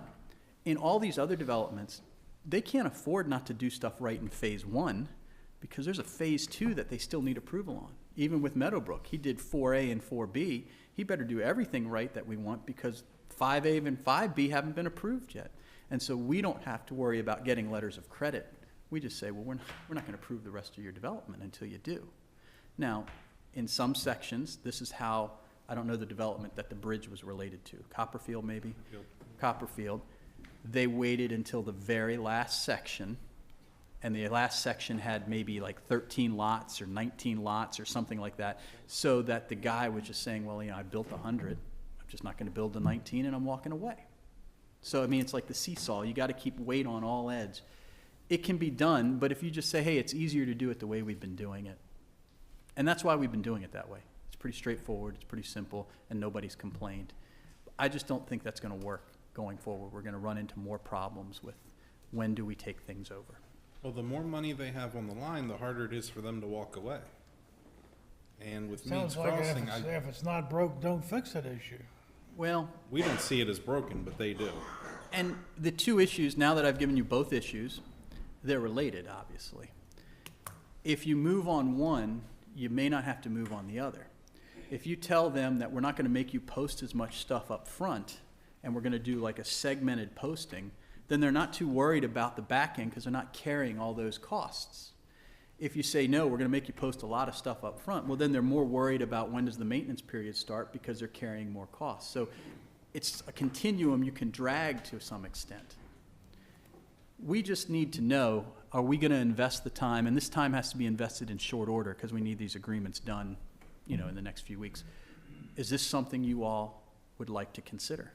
Or do you just think, hey, we'll just leave it the way it is and tell them that's how it's going to be? Jay, if I can ask, I mean, you were talking about this being almost like an anomaly or an aberration. Is this indicative of a trend of what we're going to be seeing with developers as the economy picks up, as more developers are interested in coming in, or is this really just an anomaly? You're going to see this as a trend. This is the new way it's going to happen, because before, development used to be done with a letter of credit security only. Okay, so a letter of credit is a bank. There's an account at a bank that has that amount of money in it pledged to us, and they can't touch it, we can't touch it until there's something wrong with the project. That's way too expensive, and under the new banking regulations, it just got too expensive for them to do. So now they put up what's called a bond, performance bond, just you're bonded. It's an insurance policy. They pay a premium for a certain amount of money, and that basically is paid by them every year, and it secures us. If we had to call the letter of credit, we get the bank gives us the money. I don't say no harm, no foul, but it's pretty straightforward. If we have to call a bond, the bonding company is not our friend, okay? You'd think they are, because they were there to protect us, that's what it was for. But they really don't want to pay out any money. They're an insurance company. So they're there to make sure that the developer's work is right. And I've had cases where towns have called the bond and ended up owing the bonding company money. Okay, I mean, so the trend is to minimize people's exposure, so there isn't large sums of money that are being carried by either side, because quite frankly, a developer can walk away from a couple $100,000, and they can't walk away from a couple million, okay? But they'll also go to war over a couple million where they won't over a couple $100,000. So that's a sliding scale too. So what would be the risk of that if we were to go to war over something like that? Well, What are we dealing with at that point? the worst risk is it's more time and effort on our part. And I guess the thing that I look at is that we've been fortunate that we had a lot of development, and then the downturn in the economy, we didn't. And we learned how to do things better than we used to do it. We probably should evolve. It's just like anything else. It takes a little bit of effort on our part to get a new system in. So it's not going to be the same old way, but we could play at a higher level. And if we played at a higher level, I think we would be more competitive, so that when outsiders like our developers come here to build, they're like, okay, you guys are doing what you need to do. You're cutting edge. You're making it easy, you're making it friendly, and you're still securing us. And I think that you can do that. So to your short answer is, it costs more time and attention on our part. One thing, and I hope this doesn't sound overly skeptical. It will. It will, no doubt. I'll try. But in 32 years dealing with developers, I've learned this. That you don't trust developers? Whatever they tell you they're gonna do, unless you make them do it, they won't do it. Period. Well, I don't say now, I mean, we've been doing this for a while, are sophisticated enough that we can all be congenial and collegiate together, but we also understand it's a business transaction, and so nobody gets upset when everybody's making sure that the I's are dotted and the T's are crossed. That's what we gotta do, is make sure the I's dotted, T's crossed. If they're not, don't expect them to perform what they say they're gonna do. That's what I'm trying to say. What they tell you they're gonna do and what they do are two different things, unless you got the I's dotted and T's crossed. Simple as that. So real quick, let's look at Meads Crossing, because it's the next big one. Right. If we go with this progressive alternative method, segmenting it, they're gonna have to get a bond for the grading initially. You want me to, as we go? Well, let me talk, Okay. okay. All right. There are a lot of steps they have to take. They have the water and sewer, they have the grading, they have the roads, then they have each individual house. So they would post a bond for each separate thing at smaller amounts as opposed to one grandiose umbrella. Is that what you're saying? Not exactly, but I guess what I'm saying is, grading's the first thing they do. Right. And it doesn't matter what it costs to grade that property, okay? $1 million, just make it easy, $1 million. That is in no way related to the cost of us mitigating failed grading. Right. Because we're not gonna grade the property. We're gonna cover it. So what some jurisdictions do is they get the plans out, because it's all detailed on the plans of the amount of grading disturbed, and they charge a fee for, it's not a fee, it's the bond, but they charge an amount, like maybe it's 5 cents a square foot, and you're disturbing, 44 acres. That's a lot of square foot, 44,000 square feet per acre times 5 cents. That's the bond you post for grading, because it's only to cover it when it's done.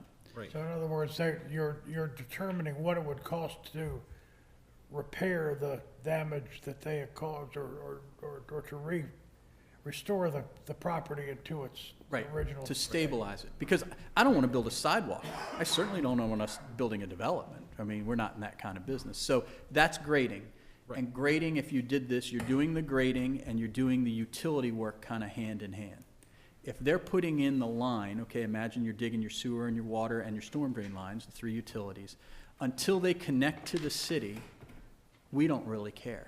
We care that they're put in right, okay, don't get me wrong, so we're having them inspected, but if they never connect to the city, what does it matter to us? Right. It's not gonna cost us. We care Right. when somebody connects to that line. There's a building permit on that line. Now we care. So the deal would be if you connect to the city, you got to post the utility bond. If you get a building permit on that line, you post the utility bond.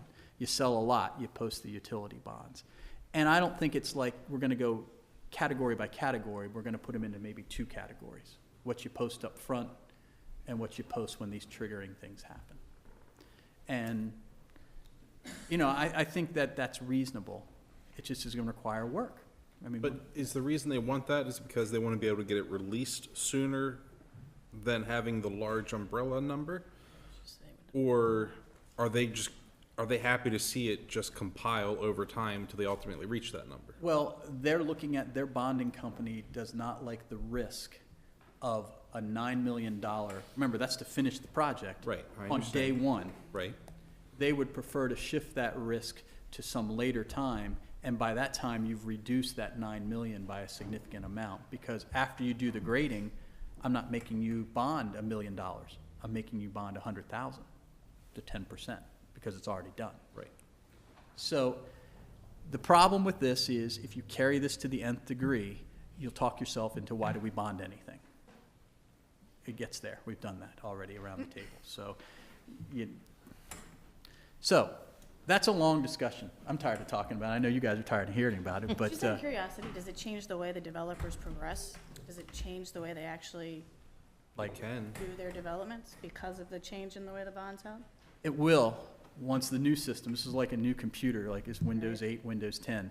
Once we get to this, a developer, they owe me if they do this, but what I would do if I were developers is I'm going to have smaller sections approved. Right. Because then I'll be able to bond smaller sections at a time. So instead of 130 houses, I'll do 30. And that's the way it'll be, Well, because is then I'll only. is that good? Is that desirable? Well, that's what we need to decide. Do we So want think about development to that. take 6 years to build or 10 That's years? exactly right. That's And the other exactly question right. is, how many more developments are gonna come to the city? I think we only really have room for 1 more development after Meads Crossing. Well, they're not there yet. So I guess what I'm saying is, do we really want that? Is theoretical, and probably not something we really care about today, because the only developments we have are Meadowbrook, which is approved, and Meads Crossing, which is approved in some states. I mean, in some stages. So they're already phased out. You know, that's already laid out. So it's the next guy that we don't even know who it is that would be this. So this is. Not gonna be that many next guys. Well, it would be Mountain Brook is inside, It is. and then everything else is outside. And you Right. have to figure out what's gonna happen, if you're gonna bring in new land and start. And there are other people that wanna come in. Yeah. So on Monday, there's just no way we can pull this together for you to like have a document on Monday. But the developers really are chomping at the bit for us to do a do a thing, because Meads Crossing can't start until this happens. Until we either tell them, you gotta sign what we gave you, or we're coming up with something new. And so obviously they get their plans recorded, and we wanted to see rooftops and buildings and everything. Now this is holding them up. Well, they knew where the deal was before they went in. Absolutely. We pre-approved their public works agreement, so there's something in front of them they could sign. Right. But I didn't think this up. They brought it to us as a problem, and I'm bringing it to you, so. Again, remember what I said a few minutes ago?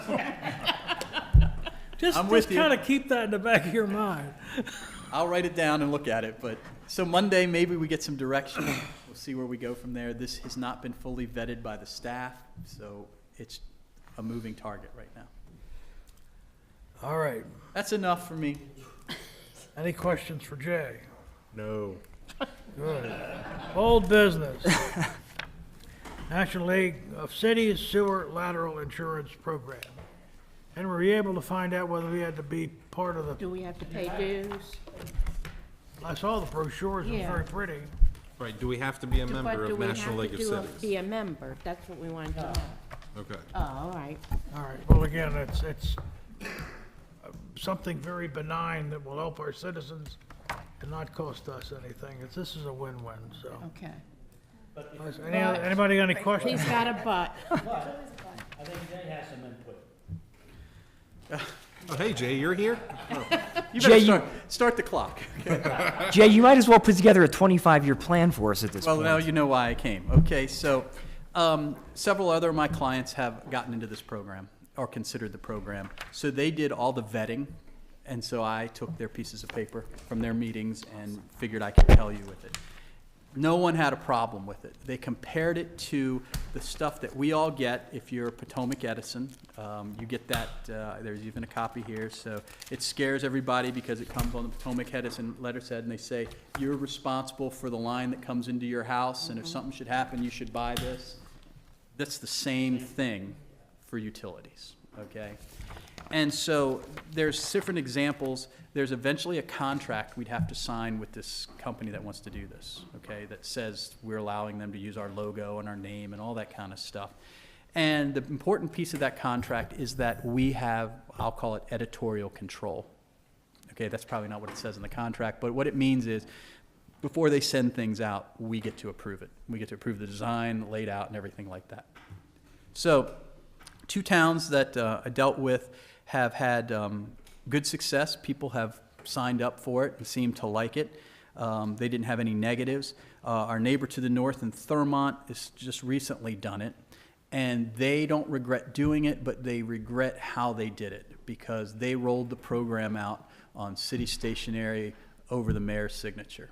So it made it look like to people who were getting the letter that it was the city's program, as opposed to a city-endorsed program, which led them to have people call up saying, how come you guys don't pay for this already?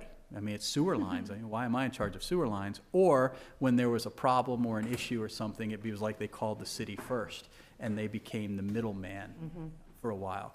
Most other places made sure that they reviewed what the other company did and made sure it didn't look like it was a city solicitation, but it was a city-endorsed thing. And that's the key. If it's not city-endorsed, there's no point in getting involved here because they could do it without us. So that's it. I haven't had anybody talk to me about whether there was, any problems with claims or anything because it's just starting to happen. It's a perfect analogy with Potomac Edison. That's exactly right. It's the wires coming into your house. But there's more. Of course there is. As you sign up these people that are signed up, it provides a revenue stream coming back into the city and have the number of people who have signed up and paid their policies. It's like 40 cents or something per. It's not a whole lot of money, but that I guess is the payback for using your name. Right. Our name, rather. So, Jay, you've seen the agreements. City endorses it. What is the true liability on the city at that point? None. None at all? No, there's no liability. There's hold harmless clauses. And, I mean, I assume all the agreements are pretty standard, but the ones I've reviewed hold harmless clauses there. I told my clients that the biggest issue they have is the PR issue, not a legal issue. Right. If somebody's thing breaks, they might come to you saying, hey, your name's on the letterhead, I need something to happen, and you just say, look, it's like an insurance company, just like, we endorsed, you need to go talk to them. They also talked to local insurance agents, and I think we did that here, and they said, that's not you can get some things like that, but it's not the same. It's backup and things like, sewer backup insurance for your house. This fixes utility lines that are broken in your yard. That's what it's for. It will not fix stuff that gets ruined in your house. That's different. And so why exactly is it that they want the endorsement? If they can just come in and do it anyways? Well, because it gives them, credibility. yeah, credibility behind what they're I doing. mean, we're the utility provider, It's so the it's. ability to use the city name and seal. Right. All right, chances are you're gonna open the letters, it's got city logo on it versus if it's got somebody else. Joe's Insurance Company. Right. Right, it's like I do with the mail every day. I put one pile for the trash and one pile for the manure. You're assuming that things from the city don't just go into the trash. You hate it when you mix them up. Usually if if it's from the city, I'll open it. Usually. Usually. So All you need right. direction from us on Monday about that? We'll talk about that on Monday, yeah. Okay. New business, monthly financial report. Does anyone have any questions on the monthly financial report?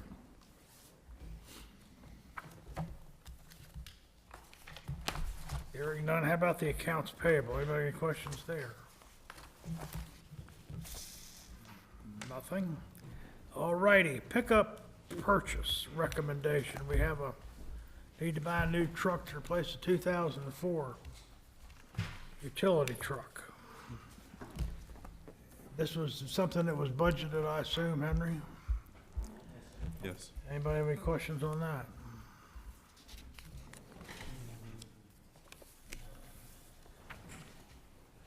All right, this is something that's new, I think. Maintenance contract for a blower service at the wastewater treatment plant. Is that something that should be bid? It's kind of pricey. Well, I'm not sure, well, we can do that, but I'm not sure that anybody else would bid. Can. Anybody else have any questions on that? Well, this is maintenance from the manufacturer. Right. So it's Yeah. like an extended warranty-ish? Yeah. Kinda. Okay. They come, it's the manufacturer, they come in and do what they say, you know, replace the filters, align the machines. Right. What's the life expectancy of blowers? Well, we just replaced them until they were 20 years old. Okay. And how much, you may not know, how much maintenance do they require in those 20 years?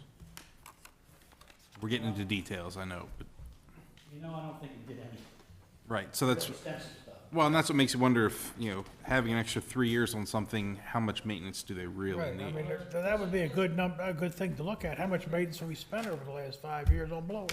Yeah, see that they come every year and they inspect it and make sure everything's kosher. I'm with it. Right, and, you know, there's, again, maintenance philosophies, and one of those philosophies is that you run to failure.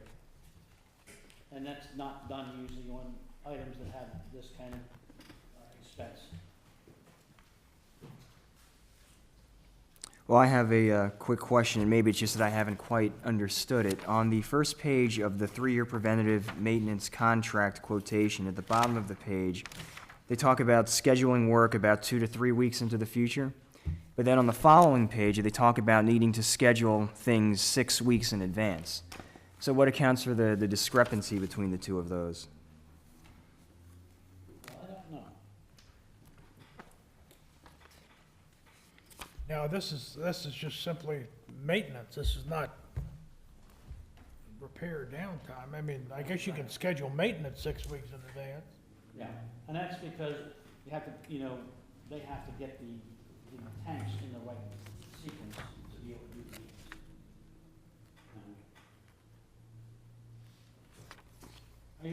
Are you all familiar with these blower motors are? If you ever go to the wastewater treatment plant, they're huge. And they sit in the tank, and I think there's 2 per vat. And during the cycle, what it does is that these huge fans come on and they blow water or air and water up through the stuff that's in the tank. And it makes it circulate and the bugs go out and do their job. As a matter of fact, if you recall, on the upgrade, we were able to get 2 of these through the grant, then 2 of them, we weren't able to get them to go out and buy those things. Excuse me. Those are blowers. Right. Dean may have some experience. We'll have some time at the end, Dean, to comment on that. We're almost there. We're getting there, Dave. Any other questions on the maintenance contract? I'm not sure I understood it either, but I didn't read it thoroughly. Well, the only thing I can say, one of the things I'm familiar with, is the oil analysis is a good performance. It, basically what you're looking for is metals in the oil that indicate that you're having wear. And I know that we used to do that in almost every one of our diesel engines. Here's another question. Some manufacturers provide specialized training to inspect your own equipment. Can we pay a different amount to have one of our guys certified to do these? I would think that would be the truth, yeah. I mean, that they can take the oil analysis, they can replace filters, check the belts, go over the equipment, and do it ourselves. I mean, all they're doing is preventative maintenance. Right, I agree. So I would be interested to find out if they have some sort of on-site training where they can certify one or two of our guys to perform preventative maintenance on our blowers. As far as like, even on the oil analysis, you know, there's companies out there that do that. Well, all you do is take a sample and send it out. Exactly. Yeah, Blackstone or one of those guys, and, right. So I have a feeling, I'd be interested if they could provide that training to us and what that would cost. The only thing I'm here looking at this thing, vibration testing, we don't have that. Specialized equipment, right. But there could be methods where they can detect if there may be a vibration, and then they can have it checked, but usually. Okay. All righty then. Cleaning services, you got that bid in your package? And looks like we've got a, new recommendation for our cleaning services. Well, the other company did not rebid. Right. No, Okay. Now we're down to public comment pertaining to agenda items. Would you like to go first, Dee, or since he had his hand up? I get 6 minutes because I got 2 things. Then Gail had her hand up too, but I'll get to Carl too. Okay, my name is Dee Wilson, live on York Street. About these blowers, all right, I have worked probably 25, 30 years on these things. The only thing it's probably is the vibration test. But that equipment is not all that expensive. It's a reed setup that will send a pulse to your receiver to tell you, because there are specs. And I don't know if we can get our guys certified on site, but any manufacturers will take your employee for a week or whatever they say, and they'll train him at their facilities, which is a much better thing anyway. But as I say, these blowers, if you can keep them in balance, keep the bearings good, and for goodness sakes, do not let the filters go bad, because they will bring dust and pollutants in there, and then your vanes are gone and your blower is gone, and you're down probably $20,000. I don't know what size you got, but these are very hard-working, hard-demand pieces of equipment. When we hear of blowers and fans, these rotate at a tremendous speed, but they put in volume and not pressure.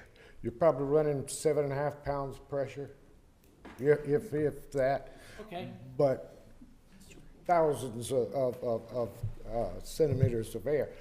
And, but that's all I got to say. I think if this is an expensive contract, I think it's a waste of money, personally. My next thing is with the police. Where I worked, we had classifications of jobs. We started off with, well, we won't get into the salaried people. With the hourly paid people, we started off with the electricians, we went to the mechanics, then the heavy equipment operators came next, the plant operators came that. The lowest guy down here was our cleaner. The electricians were the highest paid people there. because their qualifications were stiffer. I mean, you had to have your apprenticeship, you had to have ongoing classes and everything else. And our policemen should be at the top of the food chain as far as wages in the staff here, because they have to go to their, come in. I agree. But, Can you finish the sentence? Yeah. We talk about this ripple effect with all departments. The policemen are the only ones that are required to have the education to even start the job. And wastewater treatment plant operator, but anyway. And then we'll go on from that, and then the CPA and the treasurer's office and all that kind of stuff. Well, anyway, who's next? Yeah. Gail, you had your hand up way back 2 hours ago. That's right. I'll get you, Carl. And I'm not going to take very much time. Gail Wilson, 28 York Street. I just want to state or restate kind of what Dee said. Got a question. When Tawnytown was designated the second safest city, did we have a celebration? Did we honor the police? Anything? Did they get a bonus? Okay. Secondly, my question is, do they ever get bonuses? Okay, and my opinion is that you need to amend the budget to make sure that they do get, even if it's a small raise right now, but they need to get something. They need to be shown that we really do appreciate them. Well, you know, that's a thought. We have given bonuses in the past, and maybe that would be something that we want to think about again. But anyway, Carl.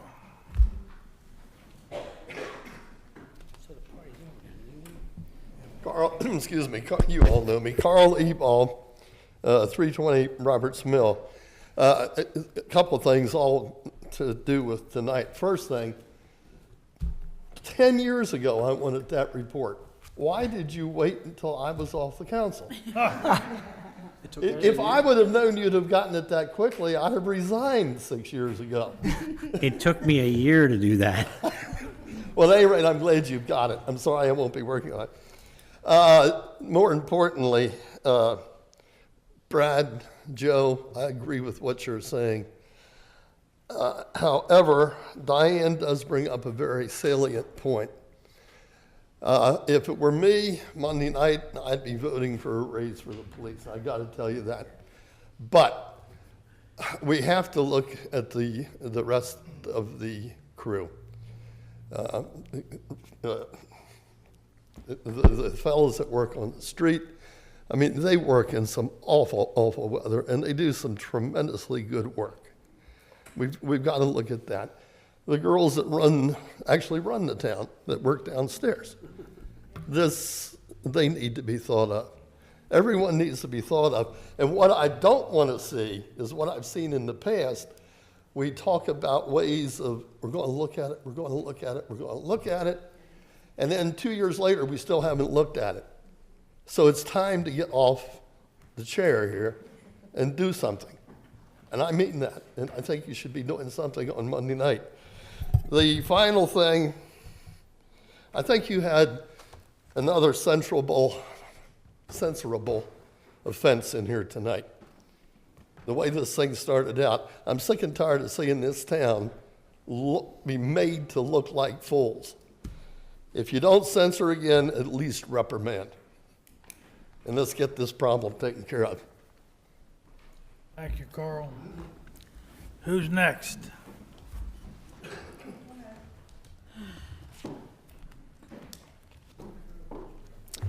Catherine Adelaide, 9 Cortlandt Street. I'm still recovering from the clock shock, but I'm going to get over it. Thank you very much again. I'm going to put most of my comments in writing about my opinion about the police budget situation, because I don't have enough time. I want to focus on the minutes.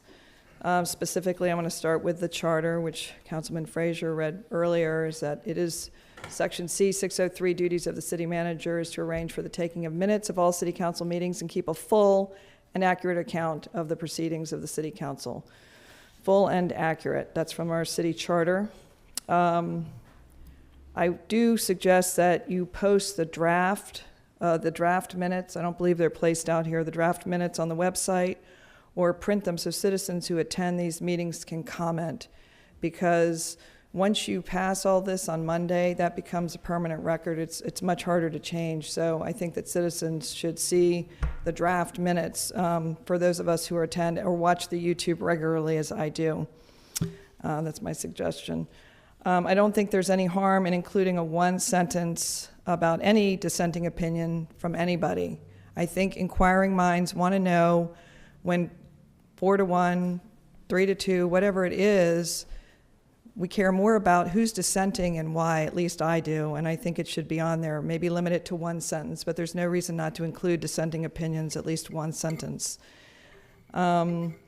Particularly the minutes of 518, which I haven't seen, and I wasn't here for that emergency meeting, but an emergency suspends the normal charter requirements for passing legislation, which is normally greater than 6 days or less than 70 days.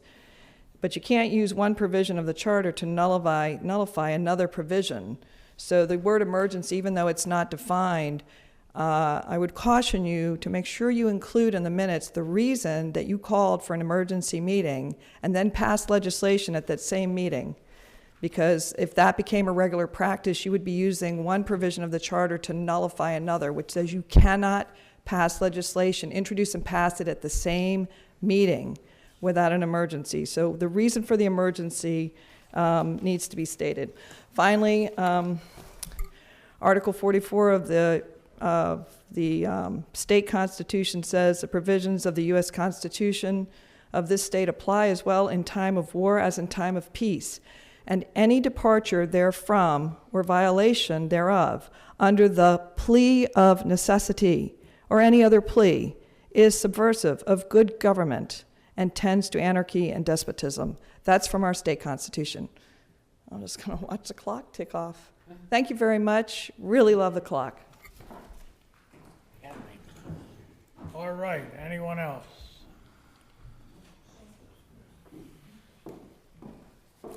Hi, Robin Frazier again. I just had a question. I'm one of those strange people that like all the numbers. So I just have a question about you said it was $130,000 to do the sidewalk and the other things that need to be done. Is that what you said? Out of the 3.2? Yeah, I mean, do you want to have question and answer, or do you want to see me afterwards? Whatever. Well, I was just going to ask if you had the ability to spend however much it takes to do the sidewalk or move the pumping station, and if you resolved the problem, no matter how much it costs, if you got $3.2 million, are you allowed to go beyond that 130? Do you want me to answer? I'm not sure what the question is. I'm not sure. I understand the question if you want me to answer it. All right, you can answer. The letter of credit's in whole and not in parts. So it's a bond, it's a letter of credit for the entire thing. But if you reduce it down, the money's not there. Right, but if you just If you took kept it it upon all- yourself to do the projects, okay, so you don't want to, even if you hired someone to be the project manager, I mean, you have plenty of money there, you could just do it and then give them whatever was left over. Is that correct? I mean, it's all within reason because they're going to complain that you took their money and that type of thing. So. Well, they could do it instead of you. Well, the You could issue just- that I talked to you is about is if you reduce it down to the amount that they gave you, that's the amount you have. Follow me? I mean, if they reduce it to 130, you don't have more than 130 to spend. So if you don't reduce it, you have up to $2 million of security that you could spend on the project is the issue. Yeah, and my thought is the reverse of that. If you go ahead and do the project with a retaining wall and a sidewalk instead of trying to negotiate with property owners and have someone take care of it and move the pumping station and just pay for it, you have the money in the letter of credit to pay for that and then give them whatever is remaining, and you're push on the negotiation would be, if you don't do it, we're gonna do it, but it's gonna cost this much instead of that much. That's all. That was my thought. I guess that was the question that Yeah, I it's not asked. quite that simple. That's, I mean. Well, we that's the can't just answer put I up a got. retaining wall. We need their permission to put it on their I property mean, first off. again, my idea was to brief you all, not to get you all to be able to do it, okay? That I can't move a transformer from somebody else's property to another person's property, because we don't own any of that property. See what I'm saying, is that there's some precursors that have to happen. They've never dedicated anything to us. So it's not simply a matter of just take the money. Now, the issue with the sidewalk is we would still be dealing with the property owners, because you can't just build a retaining wall. You need the revertible slope easements that we have to deal with. So in theory, the idea is you can use the letter of credit to fix the problems. What money But you you have really there. don't want to, the But we bottom don't line. want But- to do that. We have our own projects that we need to have done. And that's what I'm saying is that, so what, I mean, the reality of what I'm saying is that if you said, let's do that plan, we have to go to that property owner and say, guess what? We need a revertible slope easement. Or you have to hire someone to do that, and you have The going $3.2 to it's million not to the do going to it. it's not the issue. It's the fact that now you're dealing with the property owner for something that's somebody else's responsibility. So it could be done, but you realize the scope. Let's hope that it hasn't. Paul Chamberlain, 20 Monoxy. You know, I believe the city manager had mentioned that all the department heads put together what their recommendations are for the salaries. Okay? You all had a meeting, there was a recommendation of 3%, you all denied it. Okay, but I did hear that you're getting 3% COLA every year, is that correct? No. You had a 3% COLA this year? No. There was no COLAs either. But my point is that the managers made their recommendations to you. You all did not listen to the recommendations, and you made your determination. If, in fact, you go ahead and go forward, and I'm not saying that they don't deserve it, but if you all go forward with going ahead and pushing through an amendment for this, what message is that sending to the managers?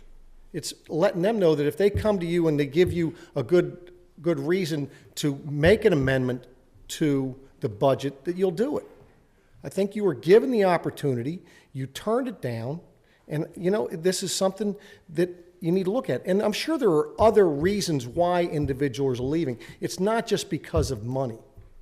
It never is about just money. There are other things that they take into consideration. So I would hope that you take that into consideration Monday evening as well. Thank you. It all has to do with how much money we receive and how much money we have to send out. All right, well, I'm gonna take a couple more. It's getting late.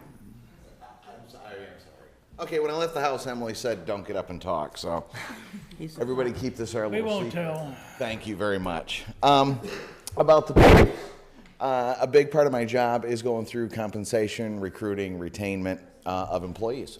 It's a big part of my There industry. you go. Identification. Oh, I'm sorry, Troy Graham, 9 York Street, 16 West Baltimore. Sorry about that.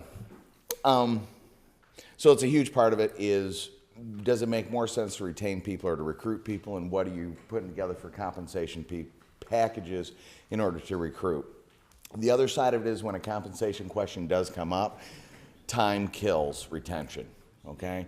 30 days may not seem a long time to anybody on the council. To the people who are chatting at the water coolers, it is an enormous amount of time. So between Wednesday and Monday is about as long as we have in order to hold retention together in any department. Lastly, it's $135,000 for the year, right? That's what we're talking. I just want to make sure my numbers are right on here because I did some quick math. Okay, so it's about $11,000 a month.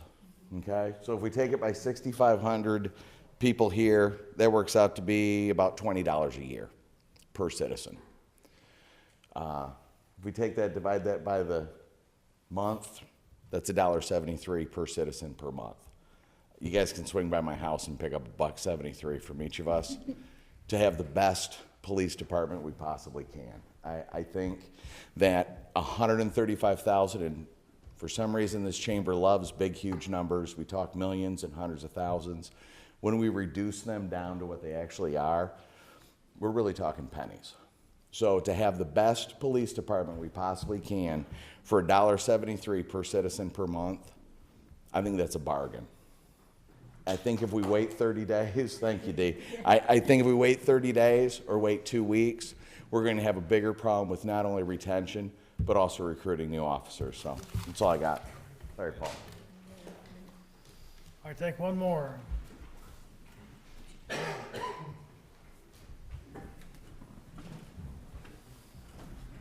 Jim Parker, 54 Tavanian Road. Just want to mention that next week, all week, including Saturday night, is our carnival. We'd like to see everyone down there. There's a stand, there's an opportunity for you guys to help, to spread the word around, whatever.